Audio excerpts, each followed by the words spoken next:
commander. This is the third This commander video in is so 6 funny, I seconds. gotta show it again. Fast promotion system. This is not a regime. This is musical chairs. Okay, so you reopen Hormuz, everybody calms down. Deal? No. Why not? Because we are winning. Who the is this? I am the new IRGC commander. What happened to the other guy? I'm the new commander. This is the third commander Can't in stop 6 laughing at seconds. this. It's so true. Fast promotion system. What was that? I'm the new commander. This is the third. Call Iran, threaten Iran, make a deal, post a victory, golf, and BB burping in the commander in background. 6 seconds. Fast promotion system. This is not a Rubio putting whipped regime. cream in his mouth. This is musical chairs. The map was really cool. Commander, acting, government, interim governor. All the leader list behind. Okay, so you reopen Hormuz. Oil, bad guys, maybe deal, open this.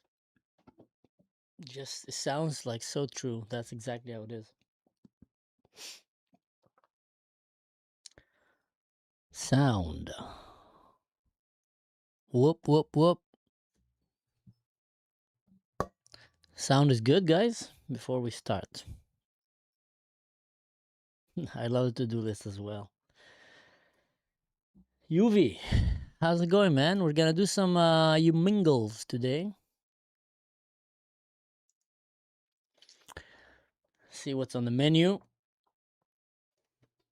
Oh.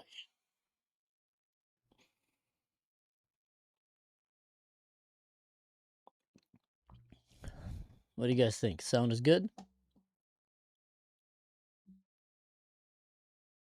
Yes. All right, let's go with you mingle. Fuck you, Israel. That was a good wake-up call, right? Germany. That's right. USA. How's it going?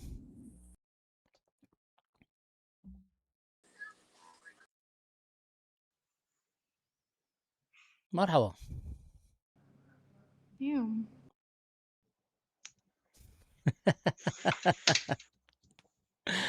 What a nice surprise. I just started. Yeah, I'm just, are you recording? Yes, I am. Okay, just to watch what I'm saying. No, I'm just trying to pass the next few hours. So I thought, okay, it's one thing I'm gonna do. I'm just gonna check who's in there. I want to see a conversation with you when we're not recording. What's gonna be different? Probably because you understand it. You're a special forces officer, so when you know you're recorded, you automatically put a filter on of names and places for a starter. No, for sure. When are you going to Israel, by the way? I just said I want to pass the next few hours. So you're flying in a few hours? Yeah. Oh wow! Are you packed already? Yeah, I'm packed. And I always get nervous. I'm a nervous flyer because weirdly enough, almost nearly every airport I've been to, with one exception, I get selected for secondary security check, either because I look like a terrorist or I look like a black drug dealer or I look who someone doesn't belong there. The only airport where it took me literally less than a minute was Ben Gurion. Really? Yes. That's funny. In the States, a couple of times said, okay, sir, you're randomly selected for a secondary check, which means, 5 to 6 hours. It's oh my God. You're getting better treatment than me. Well, you look like a Jewish Yemenite, so. I have no idea why it literally took less than a minute. I tell you what, a good tip is don't tell them that your contact person is named Mansour. Every time my friends come to Israel, actually, I tell them whatever they ask because my concern isn't the security at Ben Gurion. I would lie in Cairo airport because, but yeah, again, as a Druze, you understand this perfectly. Yeah. the way minority treated in Israel and the way minority treated in Egypt. So it's like, no, You can't even compare it. You know what? Since you're here, I want to ask you a question. What do you say to people when they come and start telling you about the Nukhba and Nukhba? Nukhba as in the Hamas Nukhba, No, no, no, no, no. As or in the as in the Nakba. Nakba, the Okay. displacement of the Palestinians. To start with, the person who coined the phrase, Konstantin Zorek, was in a book that the book was published, I believe it was in August 5th, 1948. It was right in the middle of the war. So that the Nakba, when it was, the term when it was coined, had nothing to do with displacement, nothing to do with the people. It was right in the middle of the war. This is the first thing. The second, his terminology was the Nakba wasn't the displacement of people. It was 5 Arab countries, 7 Arab armies failed to eradicate 500,000 Jewish refugees. Failed genocide attempt. Because he actually stated it in this terminology. That's 5 Arab armies said they were going to do this and that and the other, and they failed miserably to. Here it is. Shall I translate it or read it in Arabic and then translate it? Let's do it. Read it in Arabic and then translate. Okay. فداحة النكبة ليست هزيمة العرب في فلسطين بالنكسة البسيطة أو بالشر الهين العابر، وإنما هي نكبة بكل ما في هذه الكلمة من معنى ومحنة، من أشد ما ابتلي به العرب في تاريخهم الطويل على ما فيه من محن ومآسي. 7 دول عربية تعلن الحرب على الصهيونية في فلسطين، فتقف أمامها عاجزة، ثم تنقص على أعقابها خطب نارية يلقيها ممثلو العرب في أعلى الهيئات الدولية، منذرة بما ستفعله هذه الدول والشعوب العربية إذا صدر هذا القرار أو ذاك، وتصريحات تقذف كالقنابل من أفواه الرجال الرسميين لدى اجتماعات الجامعة العربية، ثم يجد الجد فإذا النار خافتة باهتة، وإذا الصلب والحديد صدئ ملتوي سريع العطب والتفتت، وإذا القنابل جوفاء فارغة لا تحدث أذى ولا تصيب مقتلا. 7 دول تتصدى لإبطال التقسيم وقمع الصهيونية، فإذا بها تخرج من هذه المعركة وقد خسرت قسما لا يستهان به من أرض فلسطين. Translating. The defeat, the Arab defeat in Palestine is not catastrophe, not a simple catastrophe or a passing by evil, but it's Nakba in disaster in all what the word carry of meaning. And it's atrocity of the highest level that the Arab has faced in their long history. With whatever it is in its history. 7 Arab countries declares war in Zionism in Palestine, so they face them in impotent, and then they run away. We have fiery speeches by the Arab representative in the highest level of international institutions, threatening what these Arab countries and Arab people would do if the partition plan, this decision or that was declared.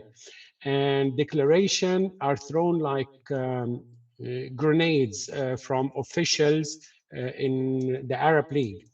And then when push comes to shove, then the fire is dim and the iron and the steel is rusted, twisted, and corrupted. And the grenades are empty, doesn't make any harm, and doesn't hit any target. 7 countries gather to end the partition and to subdued Zionism. So they walk out of this battle and they've lost a huge part of the land of Palestine, but from that part was given to the Arab in the partition. And those countries end up being defeated, a defeat that is no hudna, no reconciliation would make it any better. You notice something, not a single word about refugees. That's a good point. Because the war wasn't finished yet, and nobody knew what happened We with the couldn't refugees. foresaw the future. Yeah. And the only thing he's concerned about is the Arab, as they say in Egypt, بيفتح صدره, so he beats his chest, and then like Azam Pasha's speech in 47, when he says, "Oh, it will be a war of annihilation, and it's like the Mongol will wish the Jews don't push us to do this," and then, or the Egyptian higher commander telling the king, "Oh, it will take us 2 weeks. We'll be marching in Tel Aviv." So it looks like the only thing they were concerned about is the fadiha, which how they started. The Honor, shame culture. the honor shame culture. They were just super ashamed of the outcome, so they started making the day after in case it doesn't work. What should they do? But it was more about the honor and the shame of the defeat of trying to annihilate and genocide the Jews. In the culture psyche, there are two things went on post the wars. One, we invented the idea that America and Britain have helped the Jews, even though there was an international arms embargo. But the reason I'm not going to, so I'm sorry, I know if I ask you, give me the correct answer. I'm just trying to save the time to jump over. The reason we invented the idea of America helping the Jews, because if those countries are defeated by America and Britain, it's less shameful than being defeated by 500,000 refugees. Unbelievable. So even though there's until 1968, there were no official, at least, armed treaty or armed cooperation between America and Israel. But, oh no, America helped them. Like I have some Egyptian newspaper in the 6 Days War says Britain and America are actively participating in the war. Fiction, but it makes the people feel better. The second thing in the psychic, you know Abdel Halim Hafez? No. The Frank Sinatra of the Arab, the most famous Egyptian singer. Yeah. Not Abdel Halim Hafez. In the war, you would have talking about the 48 war, and it's quite funny. One of the lines of one of his songs, أسلحة فزدانة وخسرانة غشنا حكامنا وخدعونا. Defunct weapons that our ruler give us because we lost because our weapons were not working. It's like not because we had no plans on. And it's funny enough because before the war they were given upgraded weapons, but the problem is before the older weapon, the hand grenade would have about 7-second delay between pulling the pin and it's detonating. The new one has 3 seconds delay. So they would pull the grenade and they think they have. So it wasn't corrupted. You were not trained to use it. You know, yeah. As an officer, you'll understand what happened when you think I have 7 seconds between I have 3 seconds. So Aziz, what have you done? Yeah, and we had in Egypt post 48 there was a trial for about 11 government officials for the allegedly defunct weapons, because we could not have possibly lost unless our weapon was not working. Of course, there were no case and the case was dismissed, but it acted as a mythotherapy, using a mythological narrative for its therapeutic effect. Because the 48, the Arab League was what, 55 million or 60 millions from Morocco to Bahrain, and you know, whatever the number is, and you have 500,000 refugees, and those are the ones who defeated us. And we couldn't admit that the 5 or the 7 Arab armies, one of their secondary or even main goal is they didn't trust each other. Yeah. Like Iraq was there to make sure Jordan doesn't get a bigger piece of the cake, and Egypt was there to make control. That's the Emir of or the king of Iraq doesn't get a bigger piece, or Syria was there because Syria doesn't until 2005 didn't recognize Lebanon or Jordan as sovereign state. They are part of Syria, so they were yes, we are here to fight the Jews, but we are here to make sure the other Arab country, behave. That And after we genocided the Jews, no one takes we, more. yeah, we'll take care of each other. Wow. Where was this that definition of the Nakba that you read? Where was that from? That's a book called Ma'na al-Nakba by Constantine Zurayq. The Meaning of Nakba by Konstantin Zurayq. He's the one who coined the term. It wasn't used before him. Okay. Another question. Is it true that in Egypt, when they teach about the history of the 6-Day War or the Kippur War, I don't remember which one, their museum actually the war museum actually shows only 3 days? Yes, because that's Yom Kippur War. Because post the third day, you have the Third Army is surrounded in Sinai, and you have Ariel Sharon is 100 kilometers from the capital. Yeah, that's when he ignored the radio and just went in. And there is, Najil Ali probably is a Palestinian cartoonist, was assassinated in London and allegedly by the Mossad. But anyway, one of his cartoon at the time, there was a negotiation between the IDF and the Egyptian army. It's called Mubahathat al-Kilo 101 kilometer negotiation, which the Egyptian were asking for a ceasefire because Sharon was heading to Cairo. So the cartoon he drew was a tent with the number 101 on the top of it, an IDF soldier coming out, zipping himself up. Because during this negotiation, yeah, the Egyptians were screwed. We did ask Sadat in his own memoir. There is a handwritten letter he sent to Assad October 19th, saying that he had to ask for ceasefire because he ran out of ammunition. The war itself, if you again, you're an officer, the command that was given is the entire army move along the front line until it meets a force that's capable of stopping it. Yeah.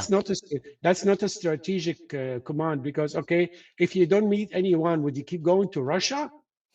You don't, because as an officer, you would have an objective. You go point A to point B, you have an immediate goal.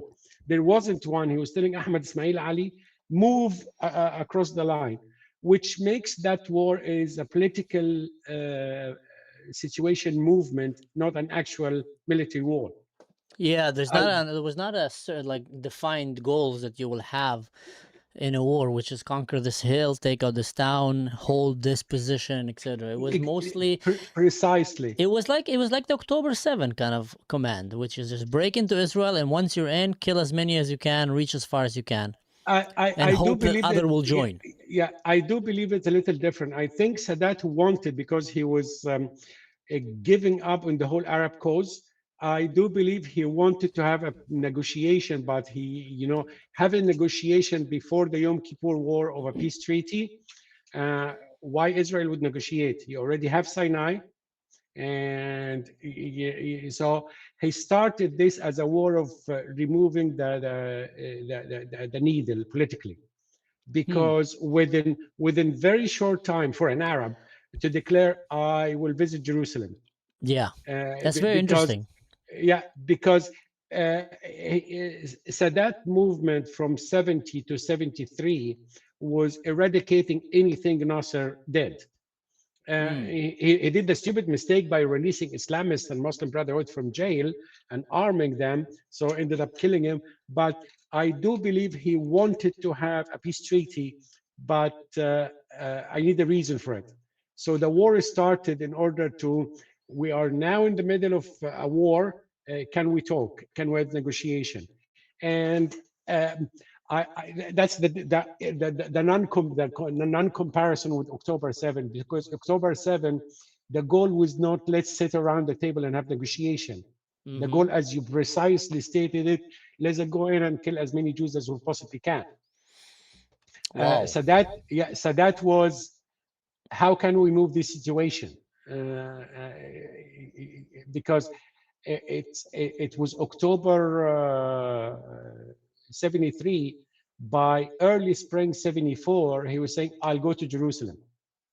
The change in from those positions in that very short time for an Arab leader is unheard of, which means he had that in the background of his head before he even made the decision of engaging in a war.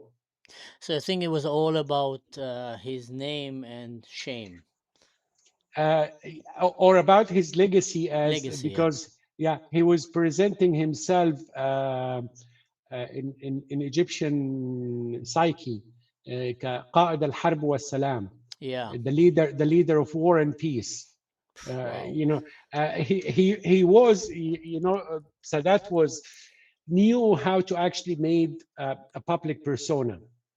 So he presented his public persona, and that's why it's concentrating on the first 3 days, and that's why Israel ignored the fact that actually it's at best a standstill. At worst, you actually didn't win, because portraying it for the Arabs or for the Egyptians that we won, then we're negotiating peace from a position of power. Yeah, that's what they feel like. When I talk to Egyptians, they always say, yeah, if we lost, then how come he went to Israel and said, I came as a victorious? Yeah, and the Israeli ignore it, because if that's what lets you have peace with us, sure, have it. Yeah. The domestic policy. Because if we were defeated, you cannot negotiate from Arab psychic, honor, shame. You cannot negotiate from a perceived position of defeat. Unbelievable. Do you know? Do you speak Hebrew by any chance? I studied ancient Hebrew about 25 years ago. And if I speak it, people look at me either if I am a Yemeni, because I still pronounce the Ain and the Ha. You speak it properly, yeah. There's no language. Sorry, I don't subscribe to the prescriptive school of language. Yeah. It's descriptive. Whatever people, native speakers say. Yeah, it's funny. I think the Yemenis speak Hebrew like the Druze or the southern Lebanese and Syrians speak Arabic, which is like using the qa and the right kind of letters. While the Egyptians, they changed it. They made it sound like a very different Bedouin kind of. There is certain, linguistically, there is certain muscles, if you don't use them, you cannot pronounce specific letter. Like try to find a German or European pronounce Ain. Good luck with that. But you wouldn't find an English person pronounce a Kha, but it's easy for German. Yeah. Because of the language. And you wouldn't find an European could pronounce the Welsh double L. I have no idea how it sounds, but there's something really weird. So it's the muscles itself.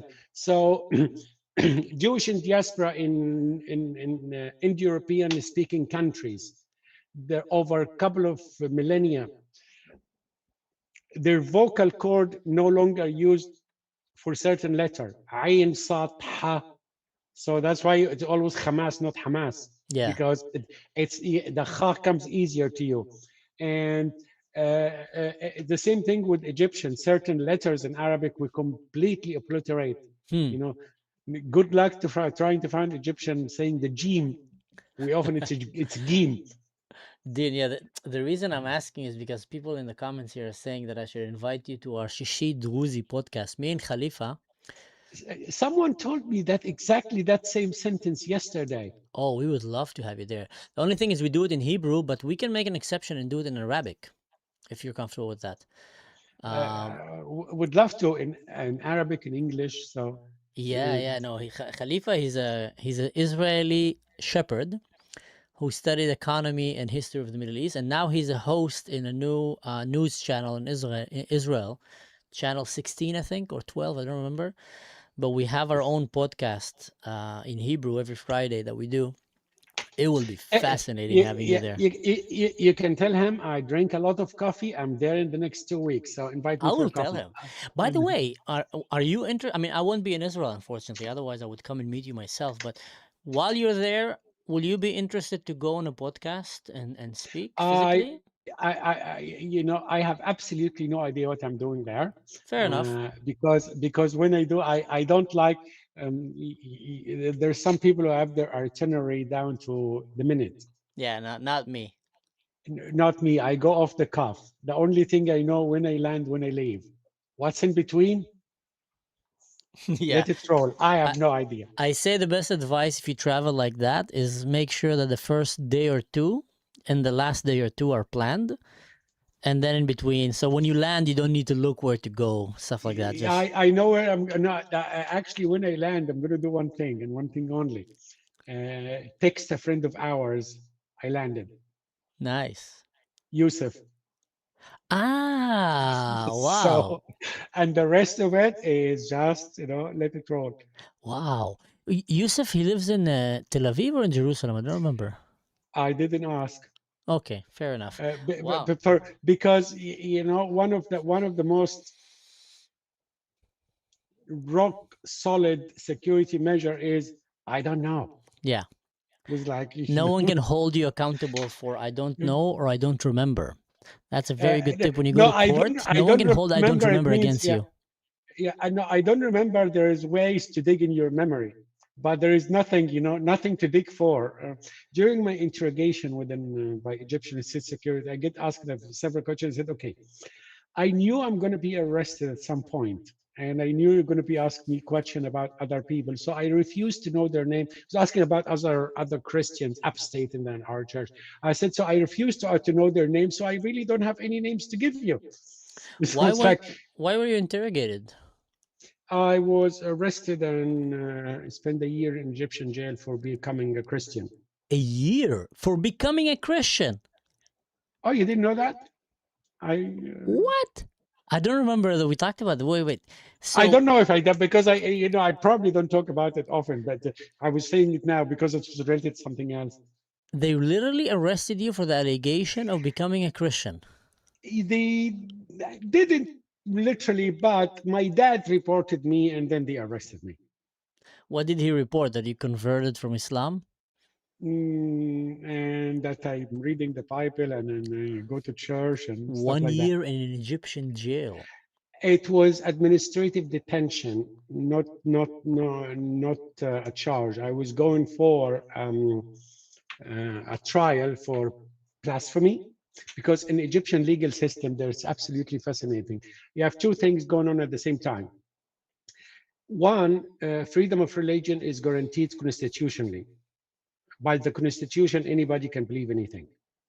But in the law, there is in the criminal code, there is an item called 98F, which is anyone blaspheme against revealed religion will face jail between 5 and 15 years or something like that. So when a Christian becomes a Muslim, that's freedom of religion. Yeah. But if a Muslim become a Christian, that's blasphemy against the divine revealed religion, and then you face the persecution. That's a different thing. My goodness. So it's like, okay, so you're kind of legally, your existence as someone who left Islam is illegal by definition. And after that, you left Egypt? No, I didn't. I stayed there for a couple of years. I wasn't planning to leave. But you know what the American says, you want to make God laugh, tell him your plans. Yeah. It's like yeah, plan whatever you like. Do you mind if I ask, like, what made you change into Christianity? Like, was there like a waking point there? Was it a progressive? Did you meet someone that actually told you or witnessed someone's actions and said, I like that? It was progressive because I didn't leave Islam to Christianity. I left Islam to deism. To what? Deism. There is a God over there who created, okay, you know the Energizer bunny? Yeah.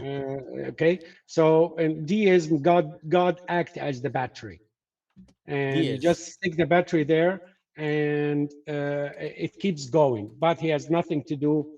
It's kind of a logical necessity to get the universe starting, and then it doesn't care about it. It has nothing to do with it. It's unpersonal power and stuff like that. How do you spell deist? D-I-E-S-T. D-I-E-S-T. Deist. Oh no, sorry, or see the deist. How you spell deist? A deist, someone who believes a supreme being or God created the universe, but reject the organized religion, supernatural event, and divine intervention. Often called a religion of nature. Deism holds that God does not interfere in human affairs and that knowledge of God must come from reason and observation rather than religious text. Okay. So it's God becomes a logical necessity. And so you decided to change to that because logically it just made more sense to you. Because logically there is to me you cannot be a naturalist and says everything in the universe is essentially reduced to matter, to nature, and then you believe in abstract universal invariant like laws of logic, laws of thought, because laws are not physical, universal are not physical, so they shouldn't exist. It was the same problem, Greek philosopher had when they said Socrates had to create his own God because logically, it's by necessity. But the kind of God where it's non-personal, leave us alone, and or ignore us.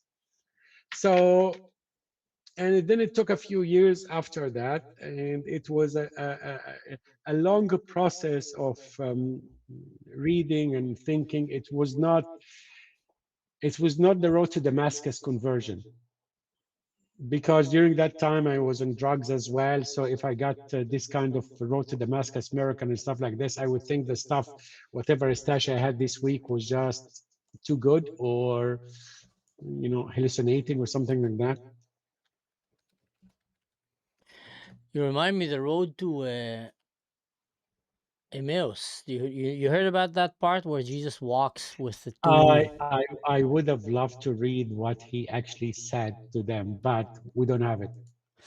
So I know we don't have it now. You know that this road exists. Like that Yeah. road is I think it's a half a day hike. It's not that long. Beautiful hike if you're ever in that area. And it's also one of my favorite stories because when you think about it, like the main figure in Christianity, indifferent than the main figure in Islam, for example, which was a warlord who married young girls and killed their parents and I don't know what. In the day of his resurrection, where the angels and everybody is probably celebrating, theology-wise, when you think about it that way, they're all like, this is the greatest day of our religion. And then they're waiting for the party. Where is he? And he's nowhere to be seen. Why? Because he's just walking with two random people and just kind of talking to them. And that to me was one of the most beautiful things about Christianity, that personal connection with a God that doesn't matter if you're a king. Because you can say, why didn't he go and meet with the kings of the world, with the most influential leaders or priests? No, he just spent the most important time talking to random people.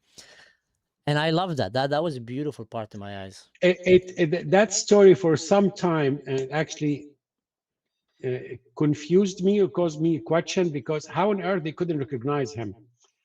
Until early 90, there was a study done in the States, I believe it might be San Francisco's university, about annotation blindness. When you're you probably have seen it, came across it, the moonwalking bear. Mm-hmm. When you have people playing basketball and he says, count how many times they dribbled the basketball, and then he asks you, did you see the moonwalking bear? Because your brain doesn't expect it to be there, it filters it out. Mm-hmm. So as far as they're concerned, he's dead. So they wouldn't see him. The brain would actually block him out. Because it could be, but also, they didn't have Facebook or Instagram back then, so if they were in the vicinity of the crucifixion, it's that cognitively explained by annotation blindness. Because if you expect someone not to be somewhere, it takes your brain seconds or longer to recognize them. It's like, you shouldn't be here. Like if you walk in the street of Germany and a friend of yours was in Israel, but you didn't know he's in Germany, and you're walking past them, you wouldn't see them. Yeah, the connotation will not register in your it's brain. like because like Oh, it took me. I didn't recognize. We even used the. I didn't recognize you there. What do you mean? My brain didn't process the information. So, but anyway, yeah, it's one of the story where. Could you tell us what he said? But we have to do our own homework. Yeah. Do you think? I mean, we know that there's a lot of controversially, and we talked about it last time. But did Muhammad really exist, or was it kind of a fictionated like figure? And then you have the people who are trying to say, well, yeah, in that logic, you can say that Jesus didn't exist as well. But the people who answer that comes and says that there's more records, different authentic records from different people telling the same story about the same figure named Yeshua. What do you say about that? They are. Whenever you talk about a historical event, you will need the multiple attestation for the same event. And whatever we heard about Jesus is, what the Romans recorded and what Jewish author recorded. The bare minimum. There was a character over there that's his follower said, he died, he rose again. So whether I agree with his follower or not, that's not the relevant point. And even where Pliny the Younger or Tacitus mock his follower for silly thing they do, but the bare minimum, he existed, what his follower believed about him, and what the Romans did to his followers. And you have that within years or 2 decades, like the earliest ever we have in recorded about him is by AD 50, within 20 years of his life. And then you have people who are not ideologically in the same camp. Greek Roman philosophers, non-Christian Greek philosopher, and then Christian, and then Jewish leader, and then Jewish commoners. So those people have no incentive whatsoever to agree about anything. Yeah. So Yeah. whatever information you're getting from them is not cooperated. And then you have the authenticity of the text itself. First century, if you want someone to testify to something, you make them of kind of a superhero. You don't select women to give testimony. You don't select someone as a coward as Peter to be leading that group. It's like what? So it's called the criteria of embarrassment. Mm-hmm. You're reporting extremely embarrassing. That's throughout the Bible, by the way. Extremely embarrassing information about your main character, your hero. You're not trying to make yourself look good. You're actually Yeah, showing your vulnerability. Yeah. like most of the modern day autobiography, you read it, the author will polish themselves and make themselves look good. But Peter, Matthew 16, the difference between he was told, blessed to you, Simon Bar-Jonah, to being told, get behind me, Satan, is a few verses. It's like, so the up and down, and he didn't understand. So when it comes to Muhammad, we don't have a primary source at all, because whatever in early Islam record doesn't exist. Mm-hmm. And the earliest record we have is Ibn Hisham,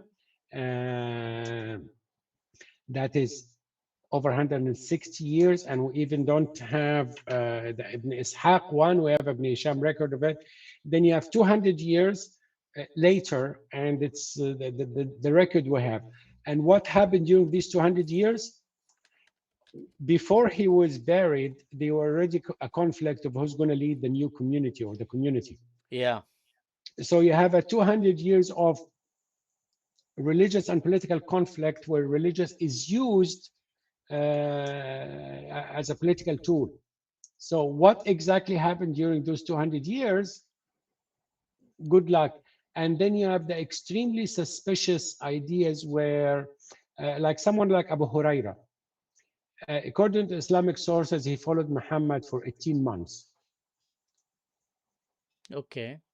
18 months before Muhammad died. That's the time where he spent with him.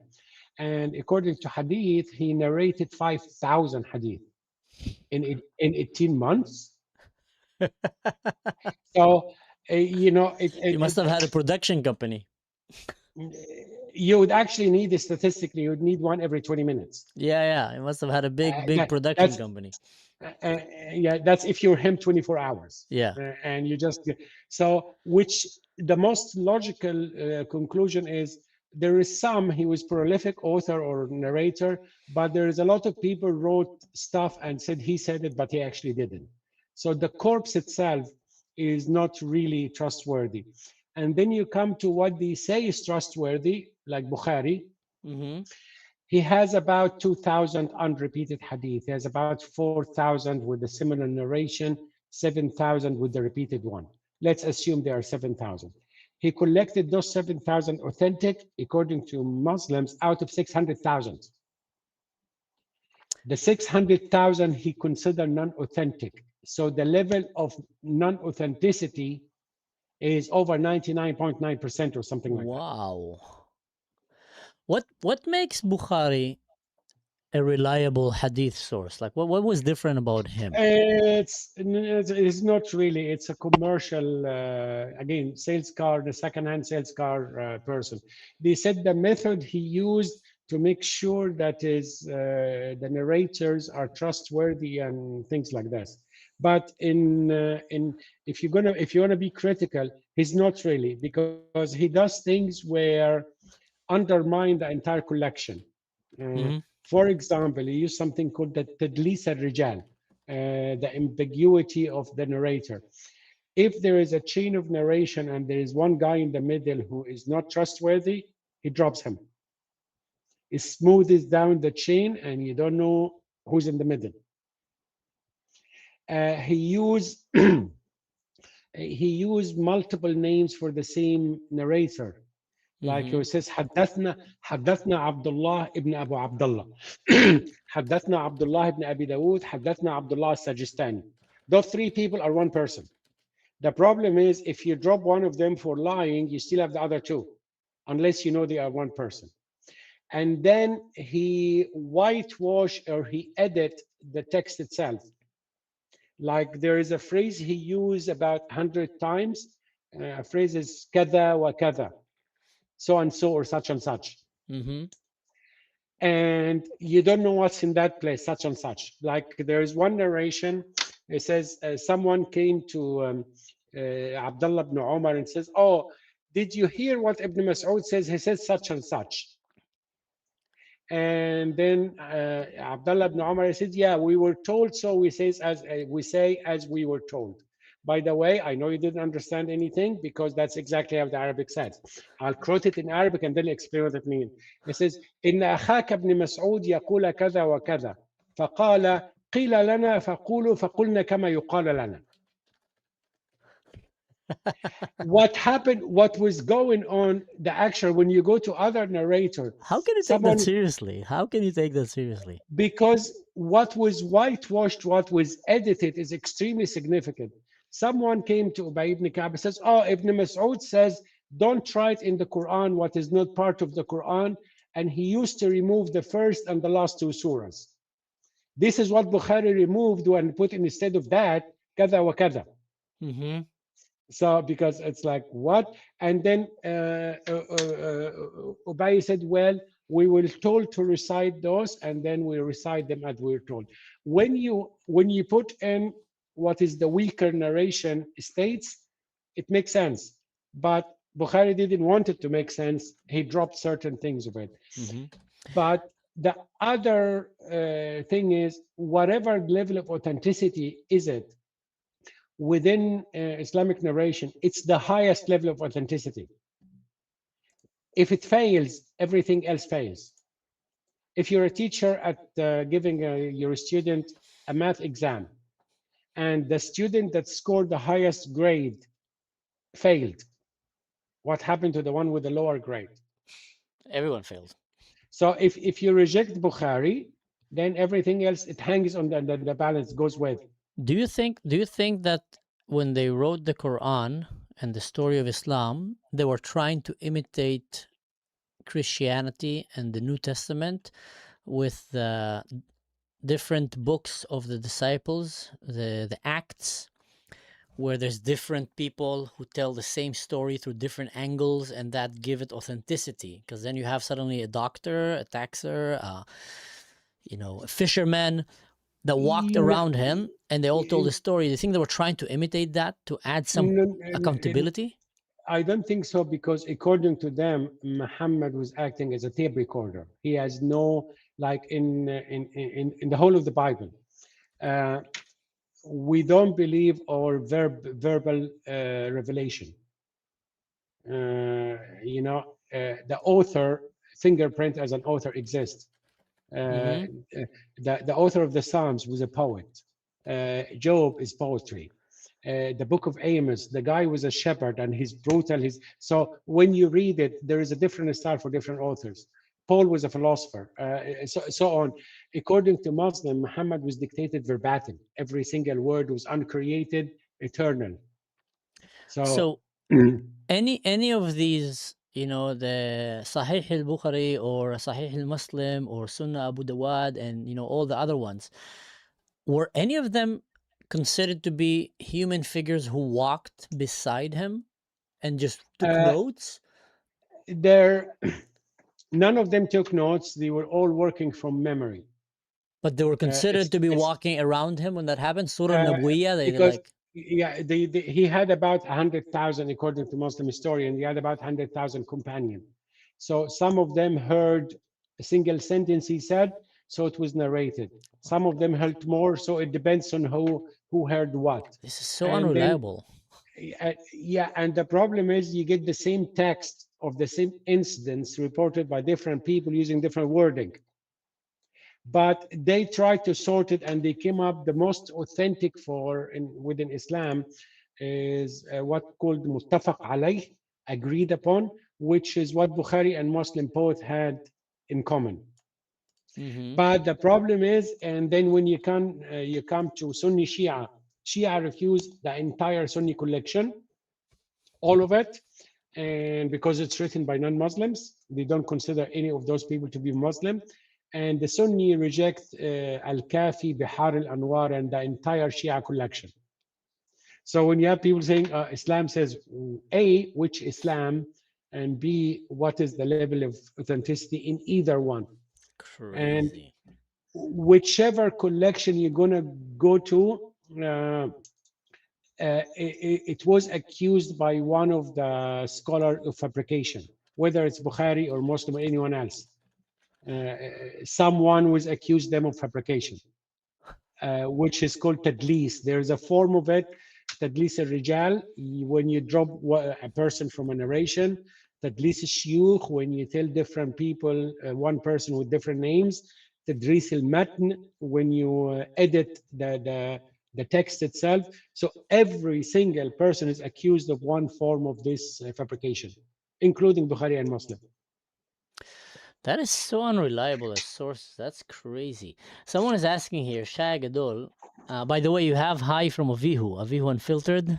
Hi, Avihu. I DM'd him because I forgot. Because I got a new book, so I give him access to my. Yeah, he's a big fan. He's a big fan.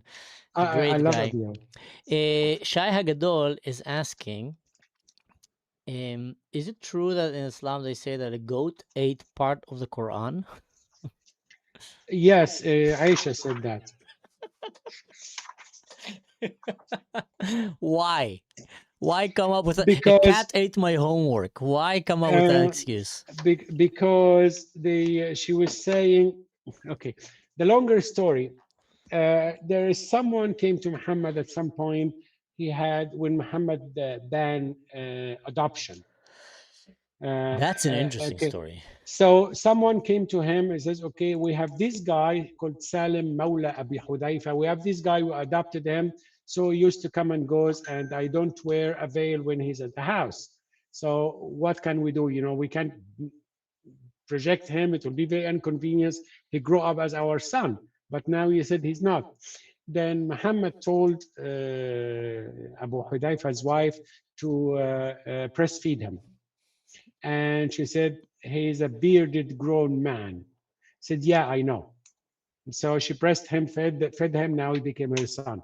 Breastfeeding a grown man as. So Wait, this is la- in the Quran? No, that's hadith. Hadith, okay.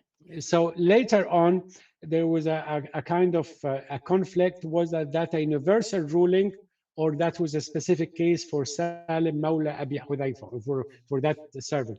Aisha took it to be as a universal ruling.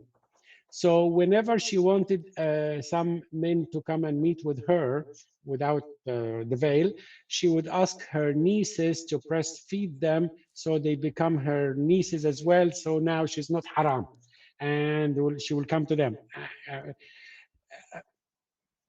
And one of her explanation is the verse about grown-up breastfeeding, grown-up suckling, Yeah. was part of the Quran when Muhammad died, and it was under her bed, but a goat came and ate it. That's why it's not in the Quran. The verse about breastfeeding adults. Yes. So the reason they can't prove it right now that it's part of the Quran is because a goat came and ate And the ate it. papers And that she had written where she can breastfeed adults by her nieces. So they so, become. so they become her sons or her nieces as Oh well. So. my God. This is. You can actually, if you look up, you'll find the whole sources, adult breastfeeding in Islam. You will find the whole sources of Guys, it. go and Google adult breastfeeding in Islam, but be careful from the website you might get. If you find something with Mia Khalifa or something like that, then stay away. That's not Quran. I don't know if that counts, but you know. But anyway, so there is things like this where that's the story behind the goat. The goat ate my homework. Okay, someone is asking this. Sorry, but I got lost here. Don't understand what this is all about. So, the story of the goat eating part of the Quran is coming from Aisha, who came and said that in the Quran, in Islam, if you want to adopt someone to your family who's not biologically part of your family, you need to breastfeed him, even if he's an adult. So what she would do, she will ask her nieces to go and breastfeed adults who wanted to come and join her family. That way they become part of her nieces. But then when she was questioned about where are the sources for that, surprise, surprise, a goat ate her homework. And when she was sleeping, a goat came and grabbed the Quran under her bed and ate that particular page. And that's why it's out of it, which is in some ways very inspired by Muhammad, because he used to make a lot of inventions like that as well, where all of a sudden he'll be questioned with some kind of a moral dilemma, and he will wander into the desert and come back and said, an angel came and all of a sudden told him that this part is okay. So he was making the rules on the go, and the people who followed him were inspired by that. Correct me if I'm wrong, Salim, but that No, seems to you're be absolutely right. that seems to be like a repeated narrative there, where you can make up the rules as you go and just. Okay, Fizi Boblak this is is saying Mia Khalifa has a lot of sons from my personal research. this is how it comes in Sahih Muslim. Okay, You're this is how it crazy. is in Sahih Muslim. It's number 1452A, and it reads the Holy Quran. It reported that it has been revealed in the Holy Quran that clear suckling makes a marriage unlawful. Then it was abrogated, 10 clear suckling. Then it abrogated or substituted by 5 suckling. What is suckling? What is suckling? Breastfeeding. Start But that again. okay, I've translated myself. It's reported that it had been revealed in the Holy Quran that 10 clear breastfeeding makes marriage unlawful. Then it was abrogated or substituted by 5 breastfeeding, and Allah's apostle died, and it was before that time found in the Holy Quran and recited by Muslim. But it's not in the Quran now. Why do they want to breastfeed adults? Like, what's the story? Why do you want to bring people to your family? Why can't you just be friends? Because There must have been a reason behind it. Because there is a verse in the Quran, وَإِذَا سَأَلْتُمُوهُمْ مَتَاعًا فَاسْأَلُوهُمْ مِنْ وَرَاءِ حِجَابٍ. If you ask them anything, ask them from behind the veil. And there is another verse So that because the woman didn't want to have a veil in front of a yeah, man, and she so had to prove yes, that he's part of the family. Then she'll ask so him to go and suck the yes, nipples out of her nieces. yes. Here is another one that is in Sunan al-Nisa'i, and hold your horses and or hold to your seat. It was narrated by Aura said, the rest of the wives of the Prophet refused for anyone to contraband them on the basis of that type of breastfeeding, meaning breastfeeding of an adult. They said to Aisha, by Allah, we think that the messenger of Allah told Sahla bint Suhail to do was concession which was granted by the messenger to Allah only regarding the breastfeeding of Salim. By Allah, no one will enter upon us nor see us on the basis of this type of breastfeeding.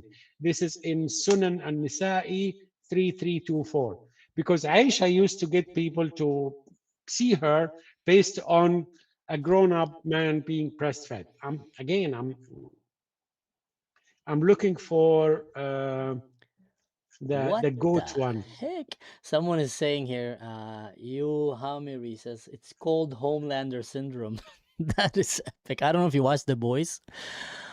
The Boys is a No, very cool TV series about superheroes, but it's actually very yeah, smart.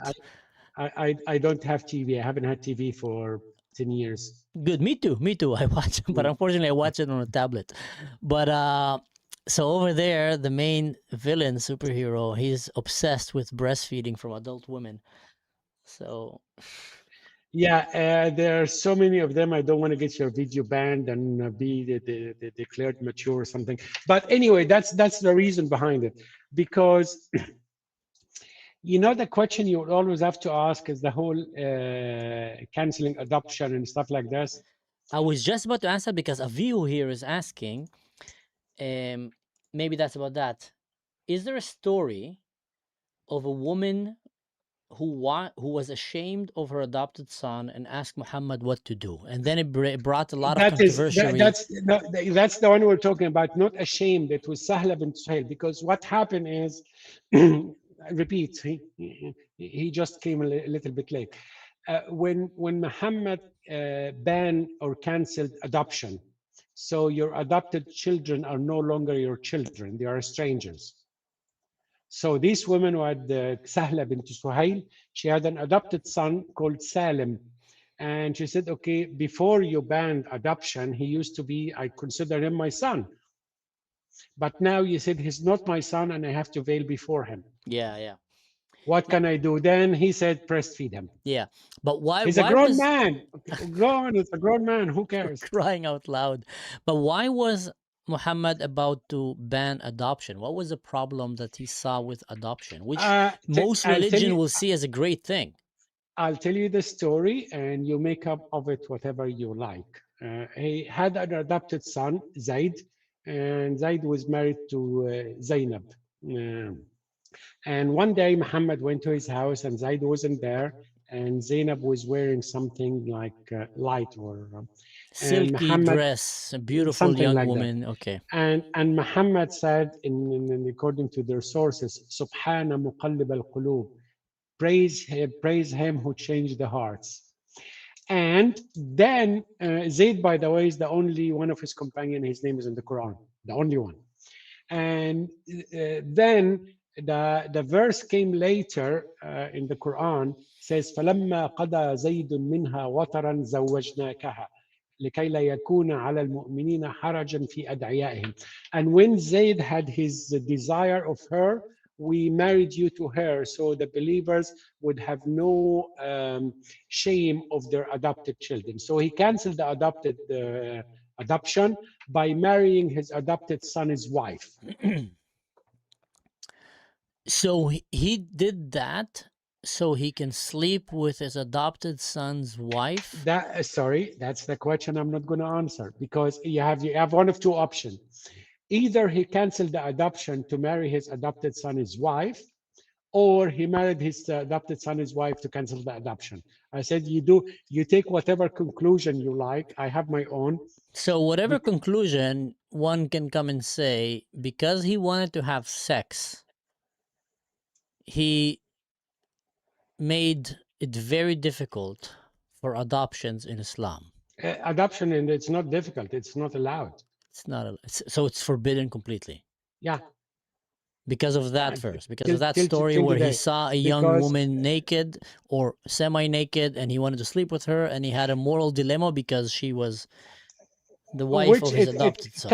It kind of make you laugh make me laugh for a different reason, because it was a very similar story of David.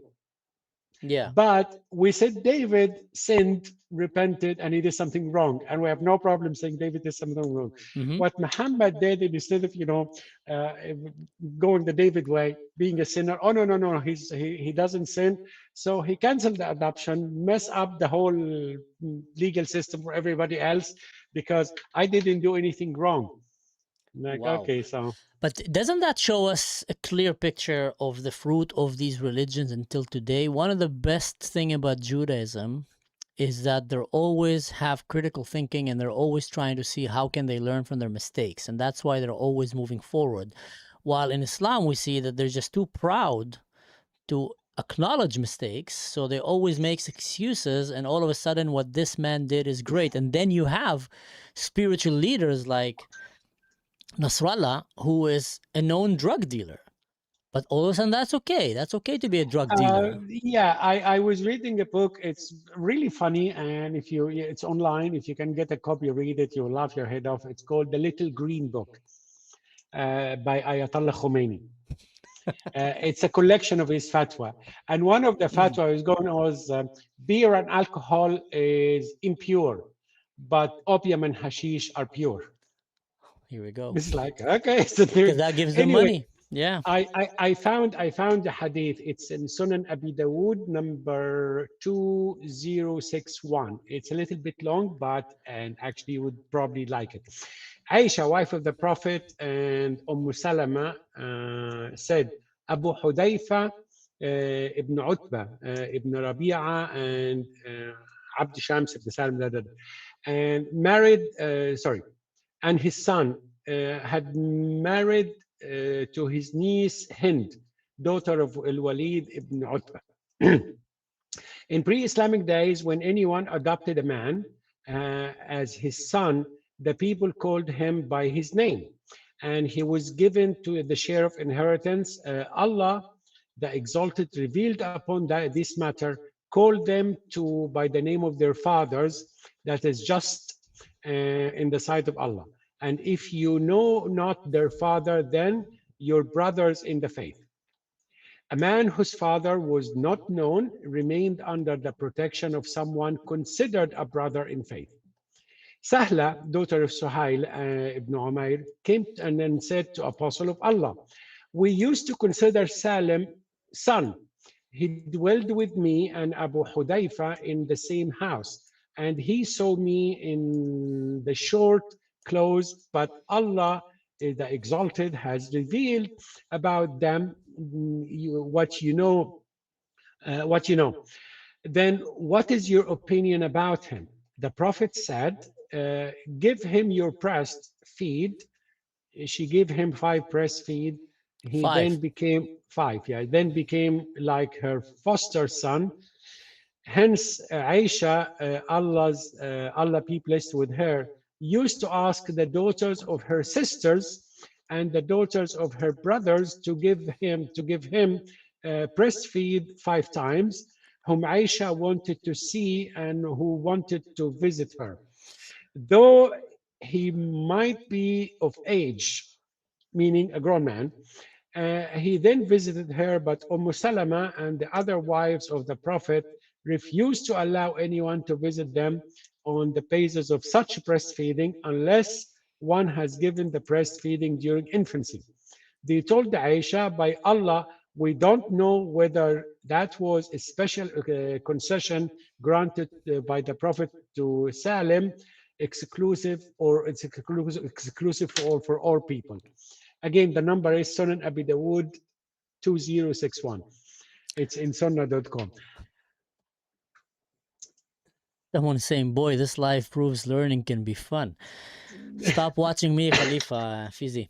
So Here is the thing. Sorry, Like, why would you read hadith? why would you not?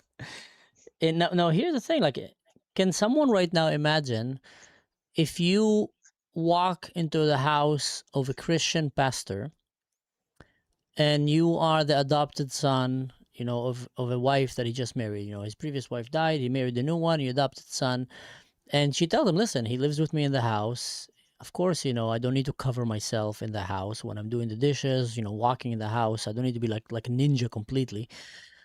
And then he says, okay, well, he needs to come now and be breastfeed from you 5 times. And I'm assuming someone had to be there to actually witness and take notes. Okay, that was 5 strokes that he gave breastfeeding from her nipples.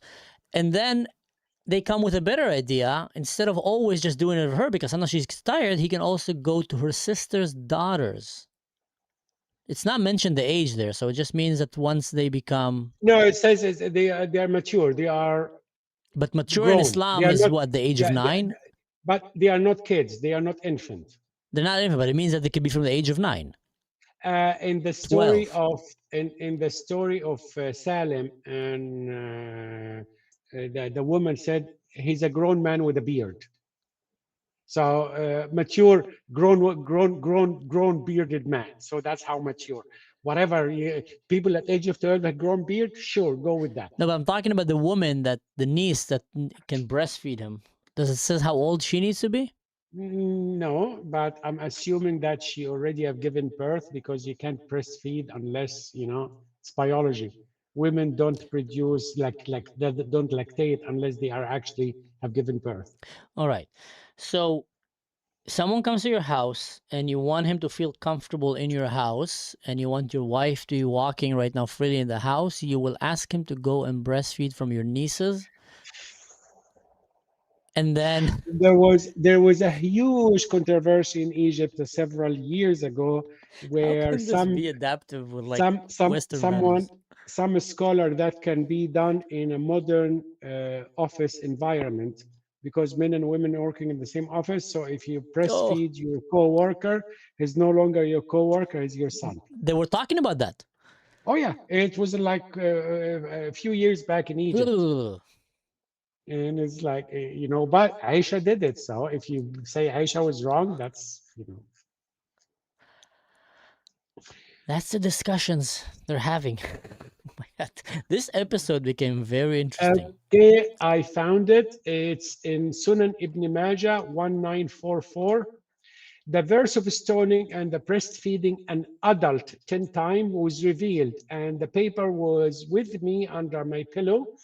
When the messenger of Allah died, we were preoccupied with his death, and a tame sheep came and ate it. A tame sheep. Yeah, a house pet or a goat. So that's so the goat ate my homework. Here we go. The goat ate your homework. Now you can make up any verse you want, and if you get questioned, you just say a goat ate your homework. So if you want grown Tusik man to go and breastfeed on your nieces so you can have them in your house, you just make a story and then says that the goat ate it when you get questioned about it. It's the problem is a lot of people actually don't read Arabic or don't have the time for it. They probably would think we're making this stuff up. Because you can't make this stuff up. Oh my God. Fizi Bublak is saying, let's bring the discussion back to the office. You wish. I'm sure you'd like that. I think again, you can look it up. It was really a huge discussion. I don't know if they did it in English, someone translated it, but in Arabic media, it was a discussion in Egyptian TV about, breastfeeding an office coworker. Imagine, co-working colleagues in a high-tech office in Tel Aviv. You walk into pitch deck and you see the guys breastfeeding on women there.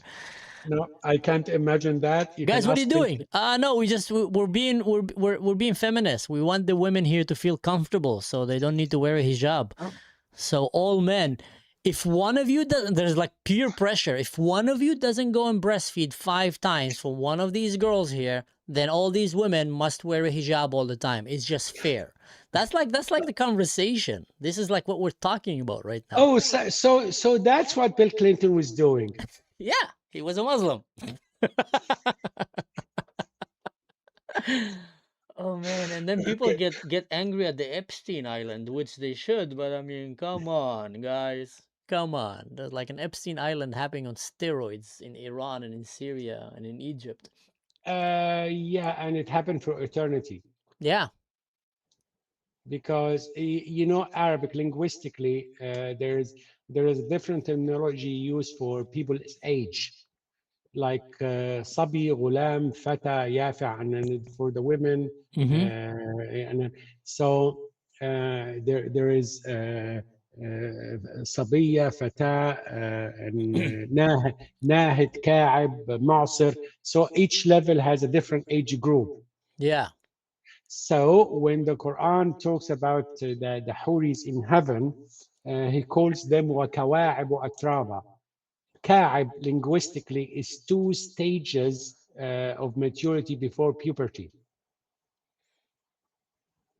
which means about the age of 15, an adolescent, someone who just lived the childhood but not an adult yet. And that's for eternity. What do you mean for eternity? That's what the Huris are. They remain in this age, virgin, who just lived a childhood. The problem with that is something, okay, because those are not human beings. They will never mature and have period, okay? But the aesthetic concept of what is the ultimate beauty is someone who left a childhood but not adult yet. That's what Allah used to describe what ultimate beauty. That's disturbing. And that's what they're going to get in heaven when they go? That's the virgins they're going to get? Yeah, that's what kawa'ab means. You know, because you know what's a ka'ab? The your feet, what you call it? Akiv. A cave, yeah. Ka'ab, yeah. Ka'ab, cave, and that's because it's when a female breast resemble that. It's hard, it's tiny, it's just about to morph into a woman. She's not a woman. She's between adolescent, between a childhood and womanhood, that transition period. That's what the Quran considered the ultimate standard of beauty.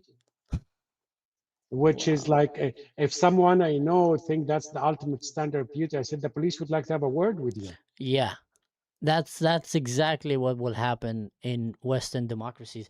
Can you explain to the people here, what's the meaning of sabaya? You have sabiyi, sabaya, and there's a lot of controversy about it. And we all saw it with Arabic, Hamas when they were, holding yes, the hostage females and saying these are sabiyas. Arabic, ancient Hebrew would have made it easier. There are 2 letters with the sa sound in Arabic, sin and sad. Yes. They sound different. Like when you say subh, morning, that's a sa. When you say Mansour, sabah, the name swim, is written with a sad. Mansour, yes, with a sad. When you say sabah, to swim, Swimming. with a sin. So sa, si. So sabiya means a maiden or a young girl, with a sad. Sabiya means a captive of war. So the problem with when people hear it, and you're never going to get a final answer, because I think I've seen the video when he said, leave her this sabiya or sabiya. So he either saying, no, let her be, she's a young girl, or let her be, we will take her captive. Both of them are valid interpretation. It depends on how you hear it. If I hear it with a scene, then he said, yeah, we're going to kidnap this, we're going to take her captive, don't kill her. If he's saying it with a sad, then he's saying, she's a young child.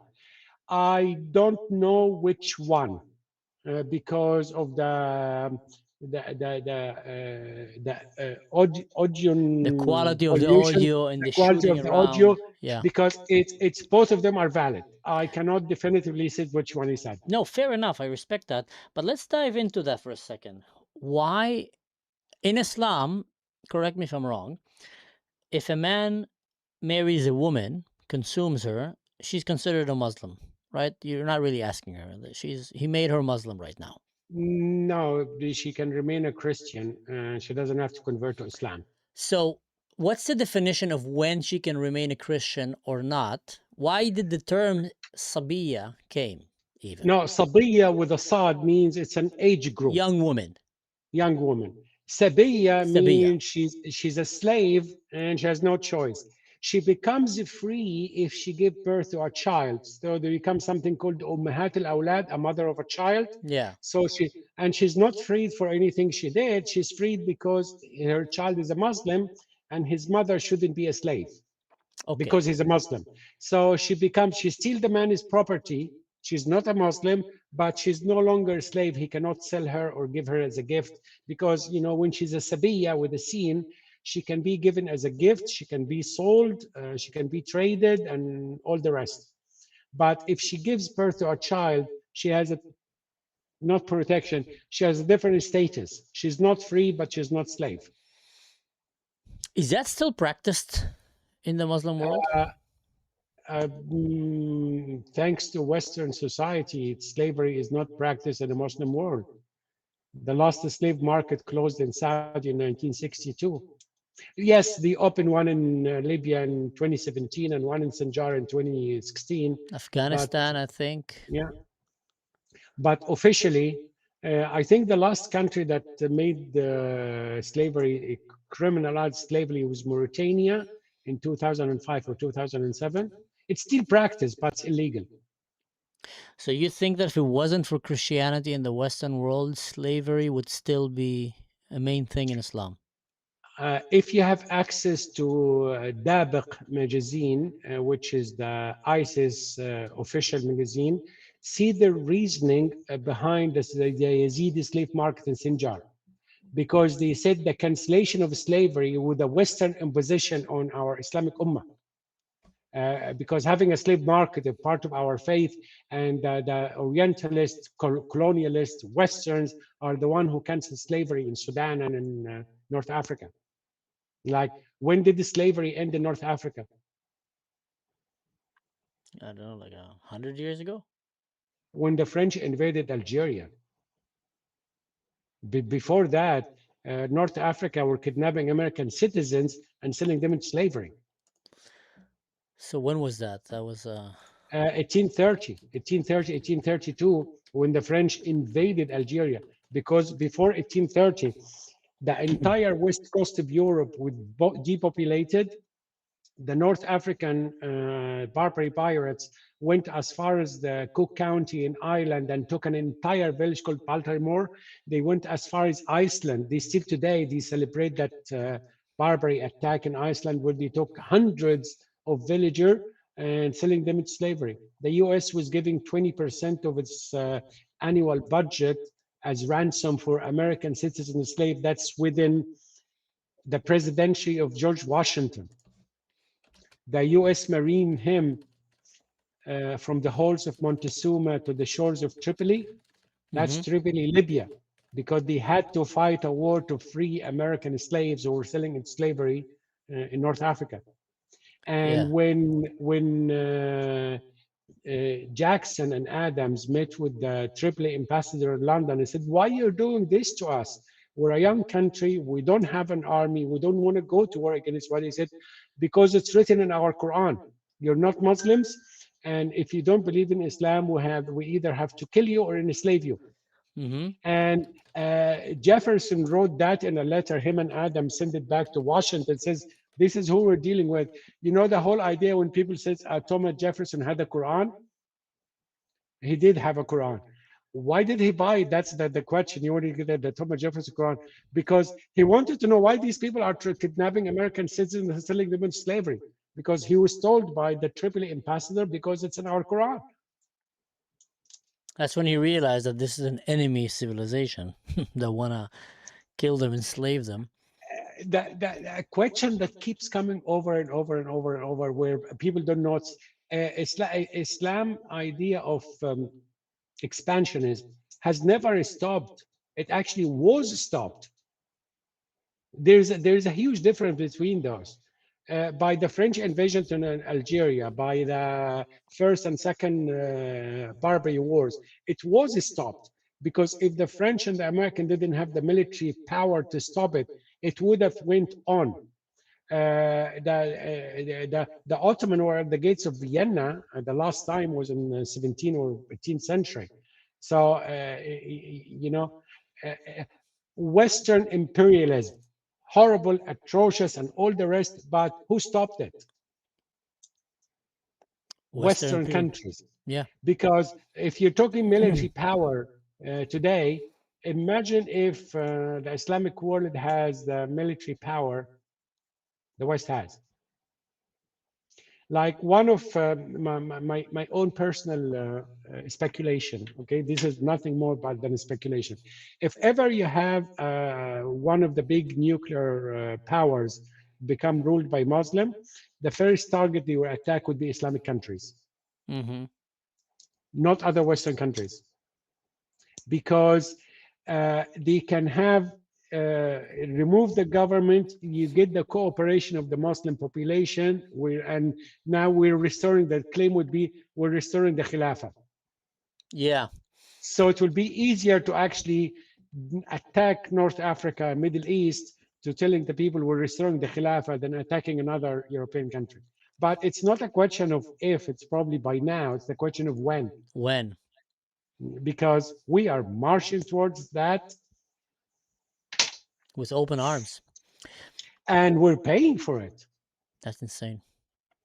That's insane. Someone here is saying, so basically, if the IDF needs to invest in a proper navy to fight against slavery, if the Americans pull out, enslavers may return. Is that correct assumption, Mansour? Well, let me explain that, guys. First of all, this was back then. They didn't have airplanes, they didn't have tanks, they didn't have cybers, and etc. So things were different warfare-wise. But the assumption, the premises here of this comment holds actually a lot of truth. So it's not a silly comment at all.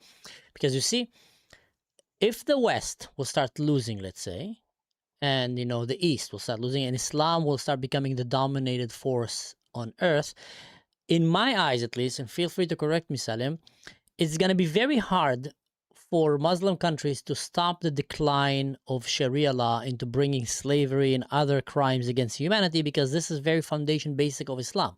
So you're going to start seeing all of a sudden countries supporting that slavery and subjugation and killing the infidels and enforcing Islam on others. And then you'll start finding yourself maybe fighting again against slavery. I don't know, because the reason that many Muslim countries behave today is because they're either very influenced by the West or they're very afraid and held accountable by the West. But if you take all of a sudden Christianity and Judaism, Judeo-Christian values, and the West out of the picture, a lot of these Muslim countries by default, sooner or later, will be at great risk at least of falling back into the days of the Prophet, which are not that different than the days of ISIS. Did I say that correctly? Sorry, why would I correct you? Okay, in 1884, 1885, the British general in Sudan was called China Gordon, Charles Gordon, I believe. He was killed because he tried to close the slave market. Wow. When the British trying to tell the Ottoman Sultan to close the slave market in Hijaz, and the reply was, the people will kill me. You have for the operation of slavery in the west coast of Africa was carried out by the British and the US navies to close that, because within Islam, within the West, you had in 16th, 17th century, where you had the advocate for slavery would start use scientific racism to classify certain groups of people as non-human. And there's, racism in the West that didn't lead to slavery. It actually existed to justify slavery. Because if you consider everybody's human, we believe humans should not be enslaved. End of the story. So, but then there's some people are not human. And William Wilberforce and other abolitionists start advocating for the humanity of all people. And the second you recognize everybody as a human being, then it go in that created that image of God, and then slavery is abolished by necessity, logically. Within Islam, there is a higher ontological hierarchy of being. People are not equal by birth. They are not equal by nature. The default isn't equality of everybody. I read something a few months ago. I believe it was the Philippine consulate in Saudi. So they were talking about diya money. Diya money is the blood money, blood fine where somebody pays if killed someone by mistake. So, and they have the rest is about Filipinos victims. A Muslim male, 100,000 dirham or riyal. A Muslim female, 50,000. A non-Muslim male, a non-Muslim female, a Hindu male. So the price list is because ontologically they are not the same at all. One of the most interesting fiqh jurisprudence dilemma for Muslims. We talked about early that's you ask us when a Muslim marry non-Muslim, she can remain non-Muslim, okay? Yeah. But here's the very interesting question. And the son, her son is born is a Muslim. What happened if she died while she's pregnant? Where are you going to bury her? Ooh, that's a good question. Because you are not allowed to bury her. You dig the. That's the logical one. You open her up. That's the logical one. That's but horror. they couldn't come up with this. They said, okay, she cannot be buried with the Muslims in a Muslim cemetery because she's not a Muslim. She cannot be buried in non-Muslim cemetery because the child in her womb is a Muslim. So the Muslim scholar said she would be buried on her own out of this both cemetery, and her body is used as a coffin for the Muslim child inside her, but she would be buried in her own. Because hierarchy, why am I telling you this here? Because ontologically, she and the child are not equal. They are not the same. This is racism at its core. The mother and her child are not equal because the child in her got there because a Muslim man raped her. Or married her. Or married her, but still, even if he raped her, that's still the case. That is insane, man. And it's a little bit worse than racism, by the way, because you're fighting racism on the idea that whatever immutable characteristic of somebody is protected and cannot be criticized. Your skin color, your height, your sex, whatever it is that nobody can change, that's protected. But in Islam, the hierarchy is based on geographically where you stand from the line. Like if, a Christian male, he's ontologically lower than a Muslim woman. If he becomes a Muslim, he jumped the hierarchy. He gets on top. And then if he does like me and leave the whole thing, then goes that way down to the bottom. Wow. You know what? I wanna give people a little bit of explanation about the Islamic world, guys, so you understand. Let's read the definition of terrorism. Terrorism is the use or threat of violence against civilians or non-combatants to intimidate, coerce, which is forcefully influence, or influence people, a population or a government in pursuit of political ideology or religious goals. When you understand this definition, you all of a sudden realize that terrorism is basically the current state of governing in Muslim countries. That's what happened, for example, in Syria. Muslims can go and just attack non-Muslims, terrorize them, kill them, in order to promote their religion. They can do that to Muslims. They can do that to, Kurds who are also Muslims or not. They can do that to Druze, Christians, Alawites. And this is happening all around Muslim countries. The only places where it's not happening, and these are the Muslim countries that you will see that look more Western. And that's because they fight their own religion and their own people so badly, so this will not be allowed. And often they get helped by Western countries, like by Israel or by America and the Mossad and the CIA, to fight terrorism, which is inherited part of their culture. I'll give you a great example. One time I was arguing with an activist European woman that was working in Ramallah. And she used to always tell me, like, that Israel is evil and Palestinians are good, and Ramallah is a great place because you can go to coffee shops there, and sometimes they can even sneak into discos. And I came and I told her, the reason that Ramallah have not turned into Gaza, literally, the reason is thanks to Israel. So you guys should be thanking Israel that Ramallah is not a shithole like Gaza. And she says, what do you mean? Explain. I said, because Israel is constantly eliminating the terrorists, the jihadists, the radical Muslims in the West Bank, with the work also sometimes working with the Palestinian Authority to do that. And because the moment that Israel will stop helping Palestine attack terrorists, Palestine will become immediately, Gaza will become immediately like ISIS, like, any other terrorist groups around the world, because that's the default system that these Muslim countries have.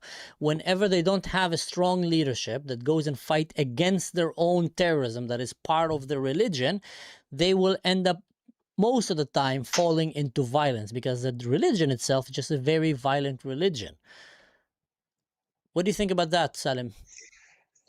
And you're spot on. And the other problem, because even when they do it to that level you reach to, that's not going to stop, because they have the concept of utopia that goes back to the 7th century. That's the perfect society for them. The And golden age. Yeah, if they believe if they follow the recipe to that century fully, then they'll get the golden age back. But it's not going to work, so they will go back to see what did we miss. That's why if you look at the last 150 years, every single Islamic groups is more violent than the one before, because they keep going on. What did we forget from what was practiced then?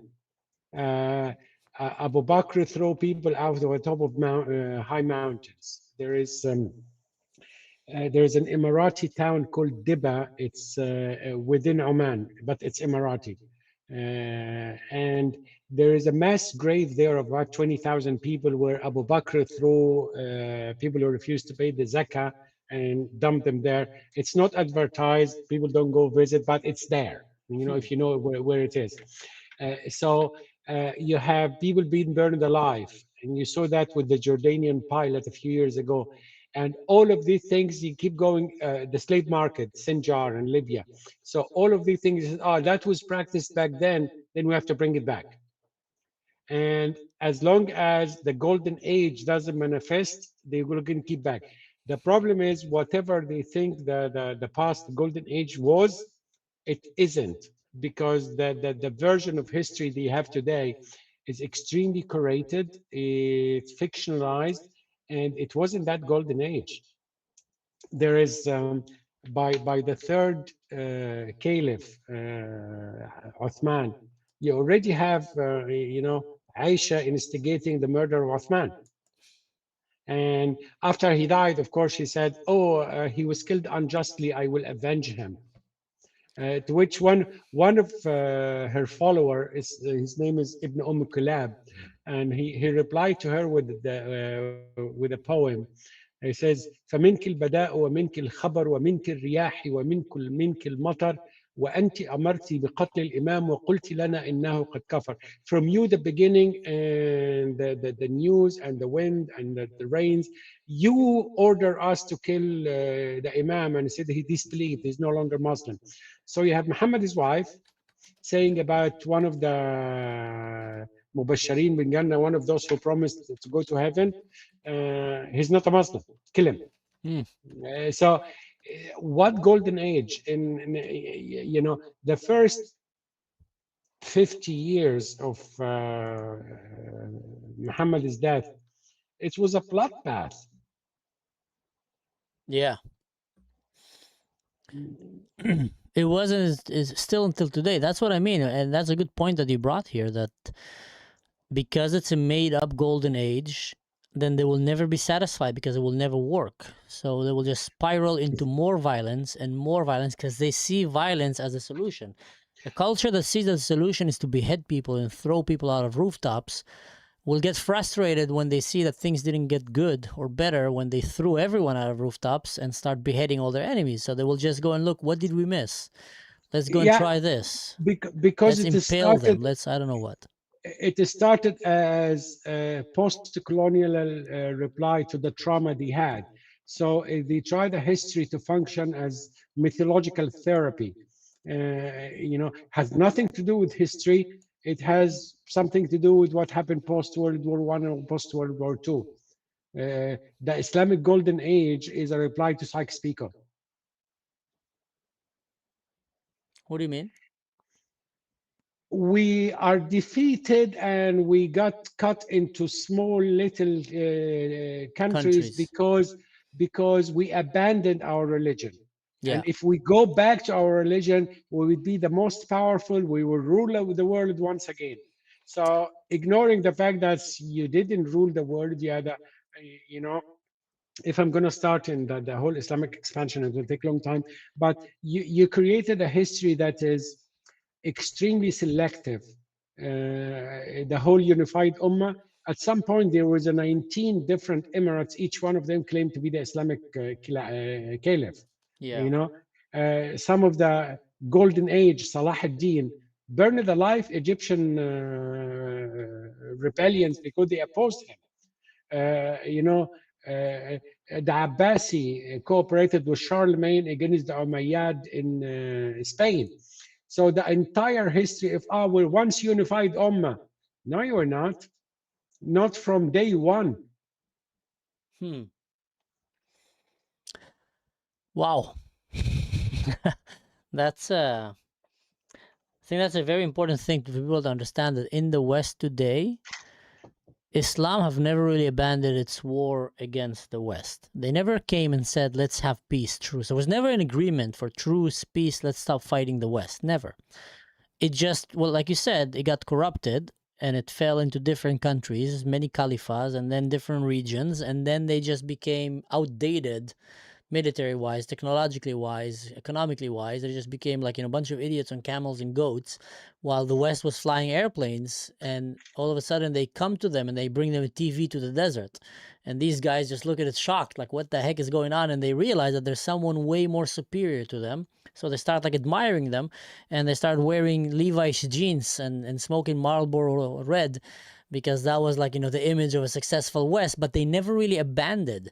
And I think in general, when you understand that this is a culture of power and respect and of admiring the strong, when they thought that the West was strong and successful, way stronger than them, there were a little bit a level of admiration, jealousy, and respect towards the West. But slowly, when they start seeing that the West have a strong, strong weakness that is easily exploited by Islam, which is humanitarian laws, and which is caring about humans rather than just caring about faith and Allah, then they started disrespecting the West and seeing that they can actually invade the West. And that's what we're witnessing today. They're invading the West with migration, and they say it. They say we fought the West twice with the sword and we failed. The third time we'll take them by the womb.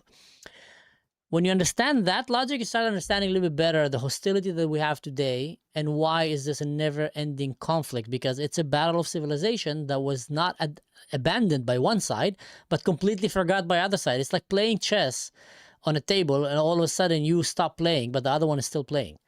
Like, you don't know that you're still in a competition. Yes, and they are forgetting one very important thing. Is actually you didn't won against the West from the beginning of Islam. I'll try to make it short. A lot of people, when they look at the expansion of Islam, they look at the 7th century. But the 7th century, you're starting halfway. In the year 540, there was a plague in the world called the Justinian plague that wiped out 25-30% of humanity.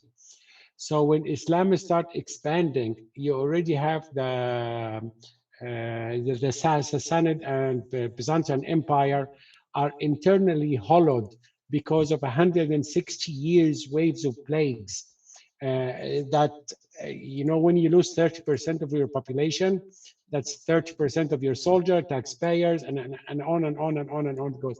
So at certain point, when they invaded some places in the Holy Crescent, the Fertile Crescent in North Africa, they were invading ghost cities. The soldier were being devastated by plagues for centuries, and because it expanded so quickly, because the other side was extremely weak and hallowed because of the Justinian plague, and not because you were strong. Once the other side, the European side, recovered by 1200, that was the end of your winning, basically. You Yeah. got a more formidable opponent. Once they got over the Black Death later, then by the time of the Renaissance, you know, the difference today between the Islamic world, or at least the Arabic-speaking world, and the rest is not insignificant. It's centuries. In Arabic language, you have the number of books printed every year, about 12 to 15,000. In English language, just English, is about 1 million.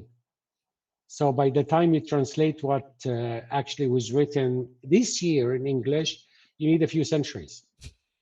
You know, a country like Oman, they print 7 books a year. What a backward mentality, man. So it's like, okay, imagine living in a place that you're publishing, because which makes distributing knowledge is not economically viable option. A print house is not a business. It's a charity work or ideological case. So you'll find people who are doing book publishing have their own agenda, their own ideology, because it's not a business. Yeah, and now with TikTok and social media and AI, you know, they will never print a single book even, I'm telling you. How many times you and your viewer read the phrase, "I'm not going to read all that"? Yeah. It's like, There's I'm not going no to way. read all that. There's no way. I mean, that's a pandemic worldwide, but I think in Islam, that's it. End of publishing books. Which brings me back to the point you said we will conquer them by the womb. The problem is, yeah, sure, you can be voted in, but what kind of quality of leadership you will have that will be voted in? You're not gonna improve the backwardness of the Muslim world. You're gonna bring the Western world down. Yes. Because if you're capable of improvement to that level, you could have done it.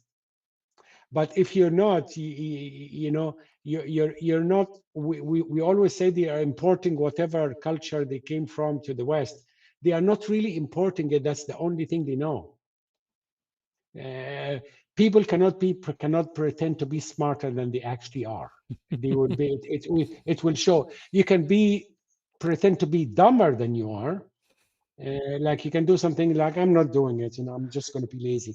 But you cannot say I'm a civilizational builder if you actually, the place you fled cannot build a toilet paper, you know, or anything. Cannot build a sewage system. Cannot build a street. Yeah. Yeah, the sewage system in Iran, I believe it was done by Israel. Yeah, I heard that. Yeah. Yeah, and they didn't have the blueprint for it since the time of Shah or something like that. I'm sure Israel had the same thing with the airport in Uganda was built by Israel. And Tebe Yeah, Airport. probably. Yeah, probably. I know. I know. The National Bank of Egypt was founded by an Egyptian Jew. That doesn't surprise me. Yeah. Doesn't surprise me.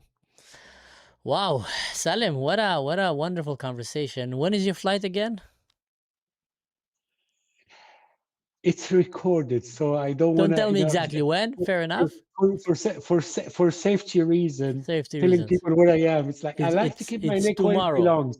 It's tomorrow. So, But hey, I wish you a great time, man. Enjoy the time and the travels, and keep us posted, man. I'm really excited to see. I love running into you. The several people said, "Oh, I saw you as Mansour." I said, I love Mansour because quite often, you know, reading a lot of things in Arabic, my brain functioning and reaching to the Arabic shelf.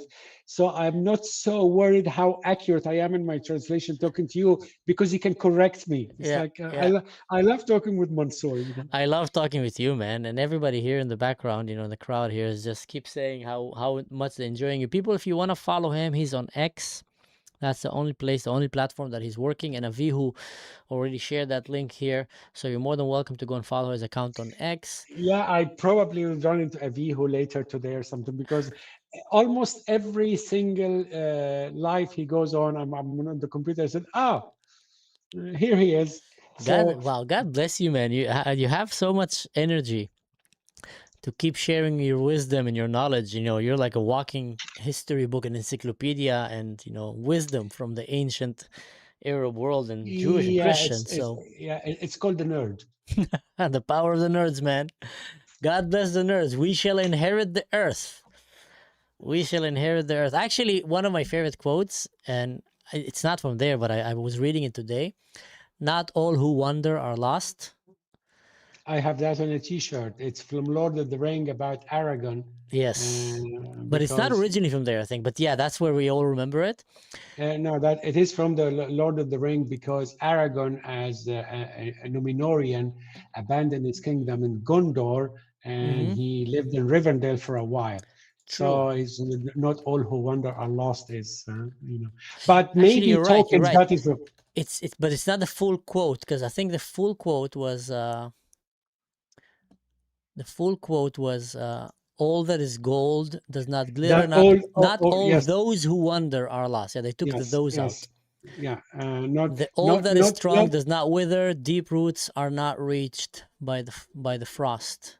it was, and in the film he saw it in Rivendell, from the ashes is fire that he raised in the crown, and this again shall be king. That's the rest of the quote. Yeah. Yes, I love that verse. So yeah, in general, I think a lot of people like me and like you, we like to wander around. We like to go. We like to explore different worlds and different horizons. And I'm not saying that we're lost, but some people might think like, what they're doing with their life. I think Yeah, that's why geeks you and see nerds. yeah. No, not all who wander are lost. Yeah, we're wandering, but we're not lost. Oh, far from lost. We're not. Hey, thank you so much, Salim. It was really a pleasure. Thank you, and have a really great time, and talk to you another time. Shukran. مع السلامة. Bye. Bye. What a nice conversation. That was great. That was really great. Okay, I'm gonna so finish, you guys, reopen now. Hormuz, everybody calms down. Deal? How do I stop this? Allah believer, Allah, become who you like. Thanks everyone for sticking around, and also for the questions asking this guy. I mean, every time that I bump into him, I know, okay, we're gonna stop right now with the Umingle nonsense. You saw like the first 3-4 people that I was talking to were just pure idiots. And it's so cool that someone with his caliber and his wisdom and his knowledge grace us, I would say, even by coming into a platform like Umingle and talking. And this was an interesting episode, right, Fizi? Bublach, what did you learn from this episode? Share with us, please. Something about your co-working space, right?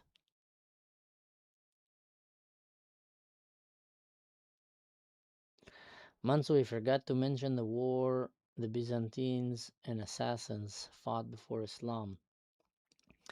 I don't know if you forgot, but it was just so many things to talk about. Like with this guy, you can literally cover the whole history of Islam in the Middle East.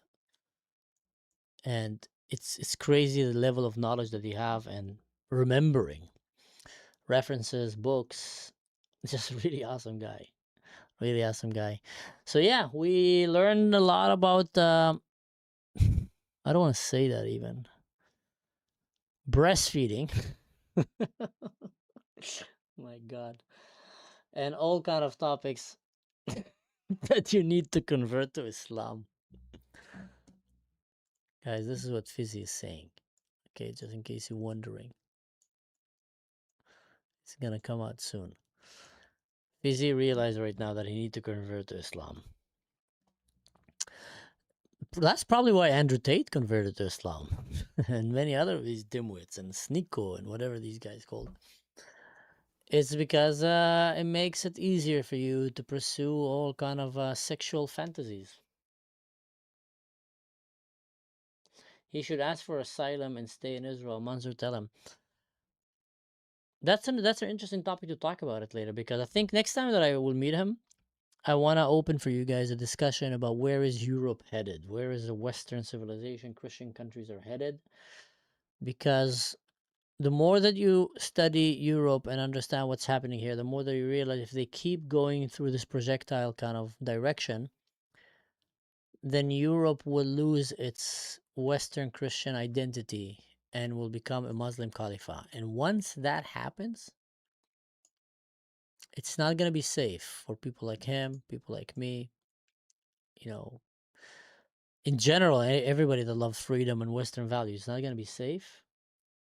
Just made a song, Zombies for Palestine. Yeah, send us a link here. I can play it here if you want, if you send me a link, Fizzy. We can advertise your song here. But it's not going to get my channel, how do you call it? Copyrighted, right? Is it like a famous song?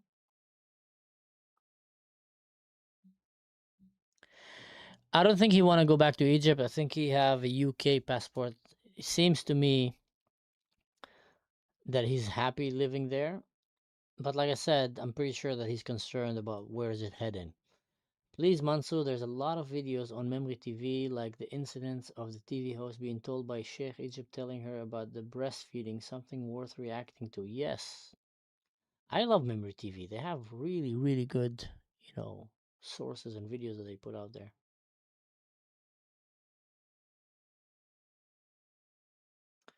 I were worried that he is nice and without want it he can stolen the peace from the Jews, Mansour. I'm not so sure if I understood completely what you're saying here, Lottie, but I don't think that he's gonna steal the peace from the Jews, if that's where you were going.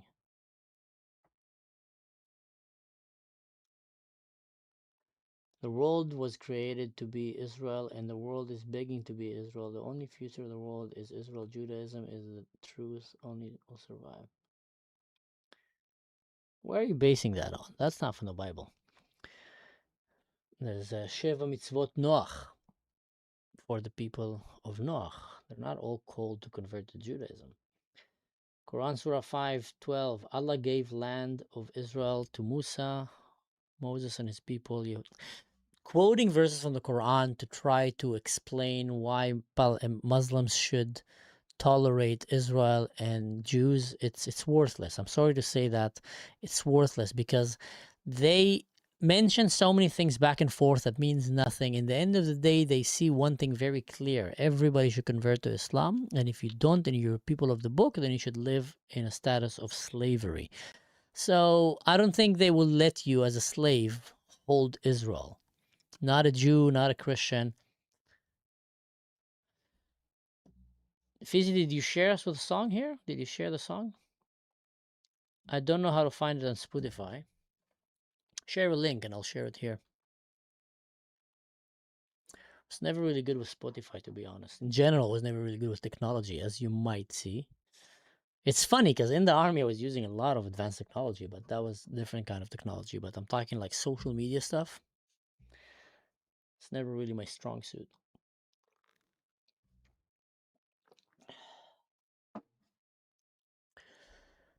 Yeah. Guys, if you have any questions, things you want to discuss right now, talk about.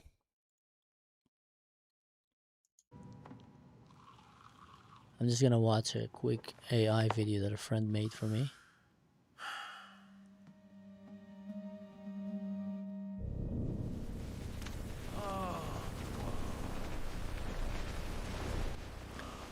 No! Not now! Rafael, brace yourself! This is awesome! This is epic. This is epic. Guys, I'm going to show you this. I'm going to show you this. Where am I going to put this?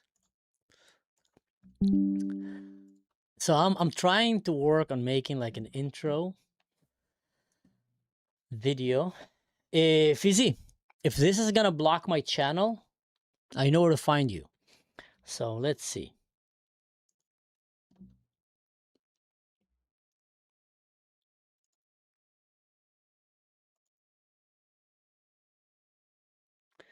I don't want to sign up.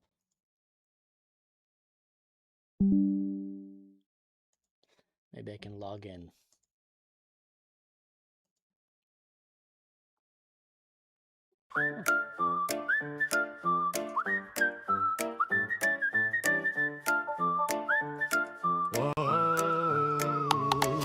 It started with a whisper, a creeping little hiss. A neighbor bit a neighbor, now they're all like this. Shuffling through the streets with their eyes all glazed. They chant the same slogans in a mindless craze. Thinking is out of fashion, they're trading that for screams. They'll eat your thoughts and fill your head with memes. The virus moves faster than the midnight news. When you question their logic, they'll tighten the news. Breathe it in, don't let it bite. It's spreading fast from left to right. Zombies for Palestine. They want to eat your mind. No reason, no rhyme. It's time to run away. Zombies for Palestine. Don't you get left behind. No freedom, just crime. You better start to pray.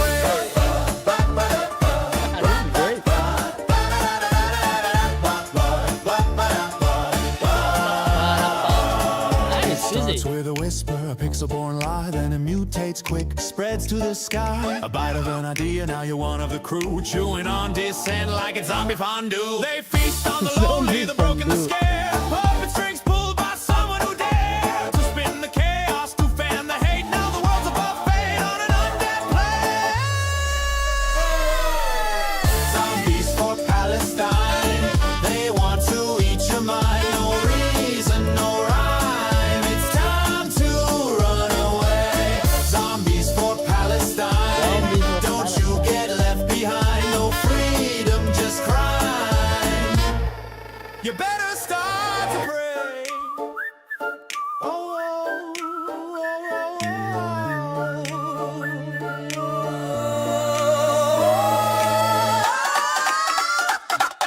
It spreads like a wildfire. One tweet becomes a horde. They're banging on your windows. They're howling at the door. The virus doesn't kill you. It makes you go insane. You're screaming at the mirror, but you'll never be the same. No reason, no rhyme. Just teeth and a scream. They don't want to debate. They I want love a this bad video. dream. Discord's a graveyard, don't bother to explain. They feast on common sense like a mouse on grain. A hashtag infection spreads faster than fire, and they're fueled by the flames of an online choir.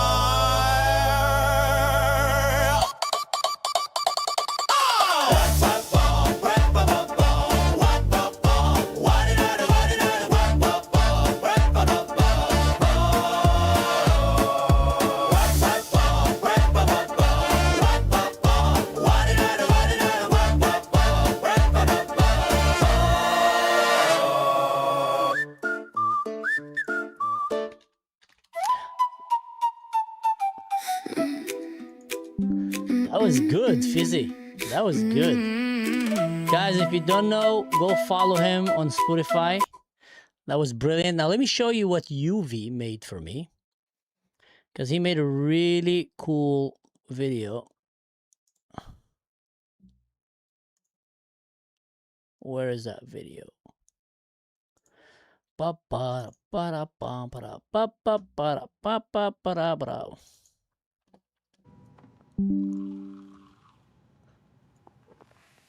Right.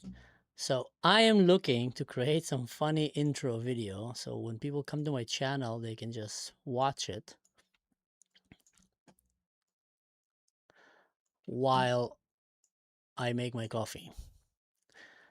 And it's still in progress. Still in progress. We need to add music to it. But the whole idea, let's see what he did. He just sent me that on WhatsApp right now. Avihu. If you haven't seen him, go follow his channel. The guy is brilliant.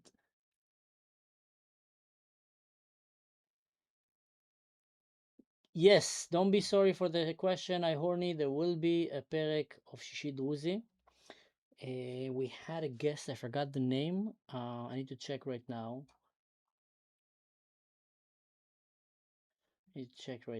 Jordan renamed Judah. Okay. Yeah. All right. So watch this, guys. It's just a part of it. Like there's a whole, like there's gonna be a little bit longer. It should be like 1 minute, but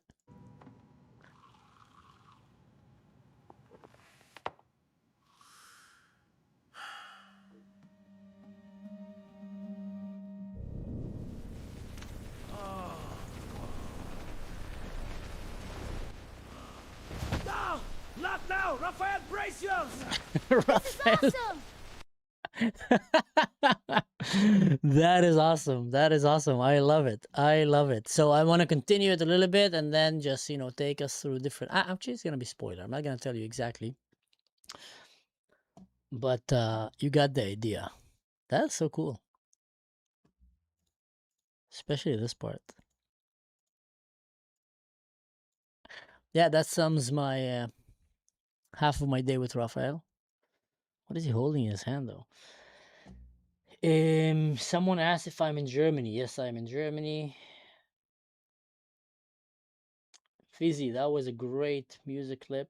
I loved it.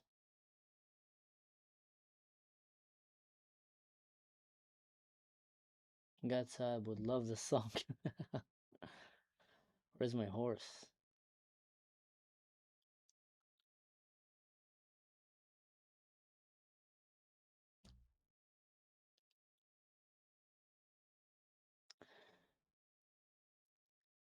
So, Yosef, you think that the Jews should convert all the world into Judaism?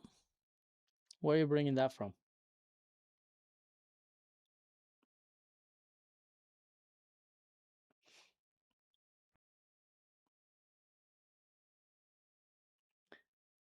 Six 7% of Jews are not from Europe, Russia.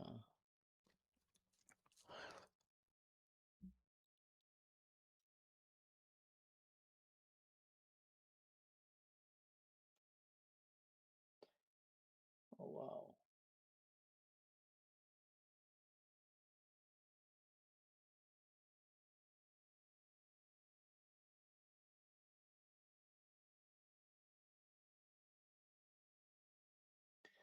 Ba ba ba da bum ba da ba ba ba da bum. Mm.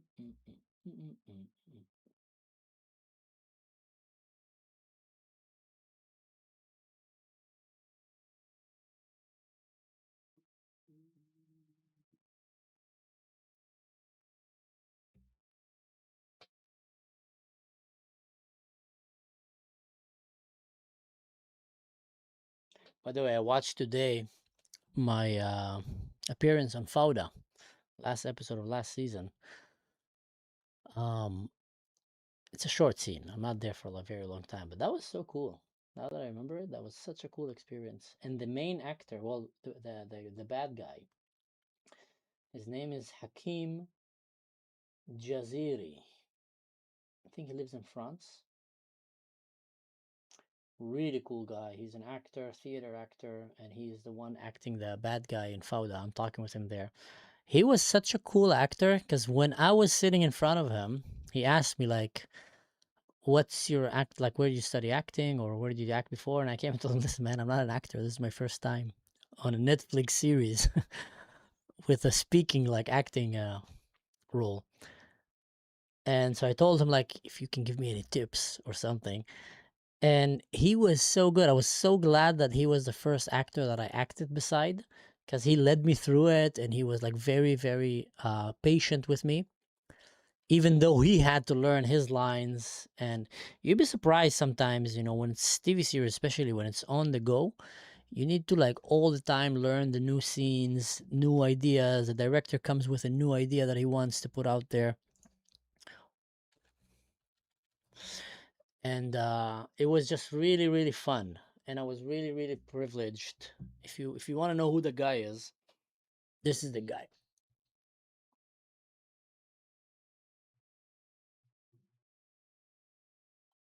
Here, you see him? That's the guy right here. So you can go and follow him. His name is Hakim Jaziri. And he's the guy who played in Fauda. And he sent me a message today. Hey, dude, your episode is up. If you want to watch it, etc. A really cool guy. I really like him. So anyway, guys, it was lovely talking to you. Hakim, yes. I will be back tonight for another update about geopolitics and what's happening kind of in the region. We're going to talk a little bit about Iran and about Lebanon and about Palestine, and I would say even more concerning than people are mentioning, about Syria and Turkey. There's a lot of beef right now happening between Bibi Netanyahu and Erdogan, and Israel have just announced that they acknowledge the Armenian genocide that the Turkish have committed, and it's really pissing them off. It's so funny that a country that denies committing a Holocaust, although it's proven, gets really upset that other countries expose them. It's so Islamist. And then get really, really annoyed and start threatening to genocide another country because they expose them for having a genocide, because how dare you call me genocidal? I'm going to genocide you. That is like, you can't make this up. But that's exactly what is happening right now with Turkey and in general with a lot of the Muslim world, unfortunately. Unfortunately. It's a good question if they will ever be able to get out of this. Fizi, I will talk to you after this. I have an idea. Maybe you can help me make a song for this kind of video. Maybe we can build together a video here. You can be we can add you to the video. I can add you to the video. You can be part of the Rick and Morty Ashka show as we go and travel. The idea is that I get pulled into a portal and then I go into Palestine, into Iran, into Syria, into Lebanon, into the US, all kind of places, covering all the topics that we talk in the show in a fun kind of enthusiastic way with a cool song that people can listen to while we're waiting for the show to start. That's the idea.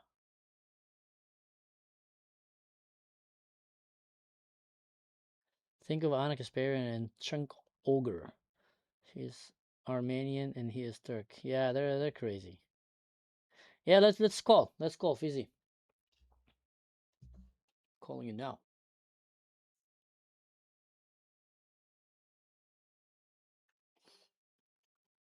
Cute picture, man.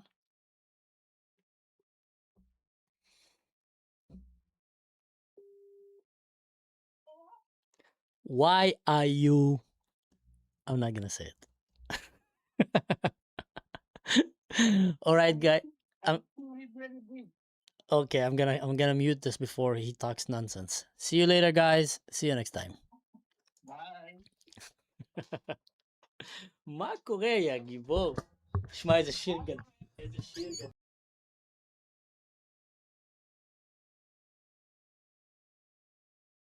לשמור על קשר.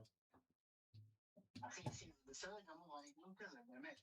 אתה לא מבין כמה אנשים מתעצבנים עליי? כאילו, איפה אתה?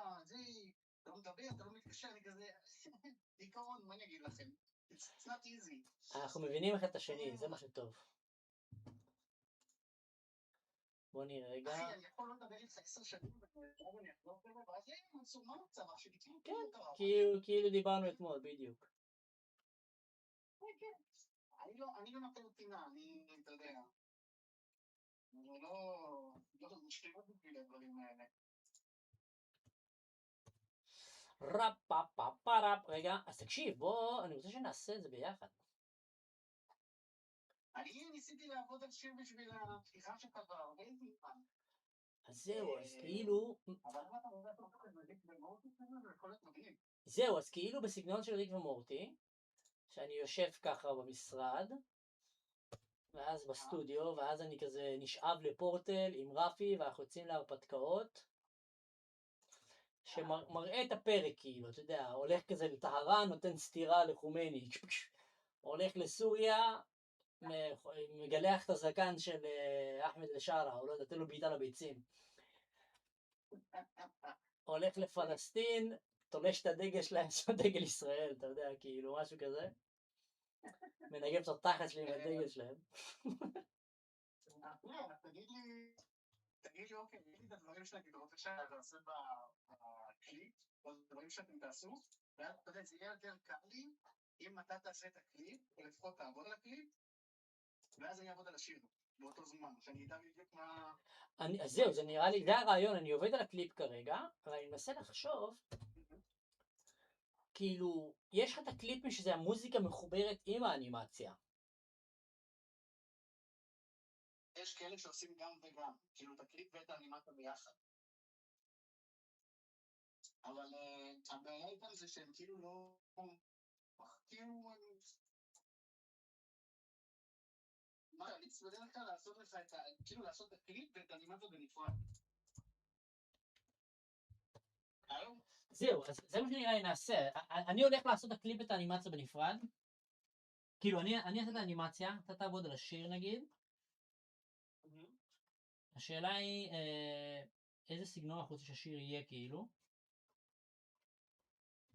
אז תראה, מה שעשיתי עכשיו עם הזומביס פור פלסטיין, זה היה מעולה. היה כאילו מאוד קוקי, לא יודע, הלואוין סטייל. נכון? זה היה כאילו, זה היה הסטייל. אבל בשבילך, אם אתה הולך על הקטע של הפורטלים וריק ומורטי, אז צריך משהו שהוא יותר דיגיטלי כזה, אתה יודע, סייפיי. זה הכיוון. אולי דיגיטלי ארקד סייפיי, נכון, אבל כאילו עדיין שזה יהיה קליט מבחינת מוזיקה. ברור. ואני עושה גם קצת אוריינטליזם, אתה יודע, קצת רוד. כזה, אתה יודע, מרקס כזה, אתה יודע, דברים שהם כזה מוסיפים קצת את האוריינטליזם של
מה האמוציה?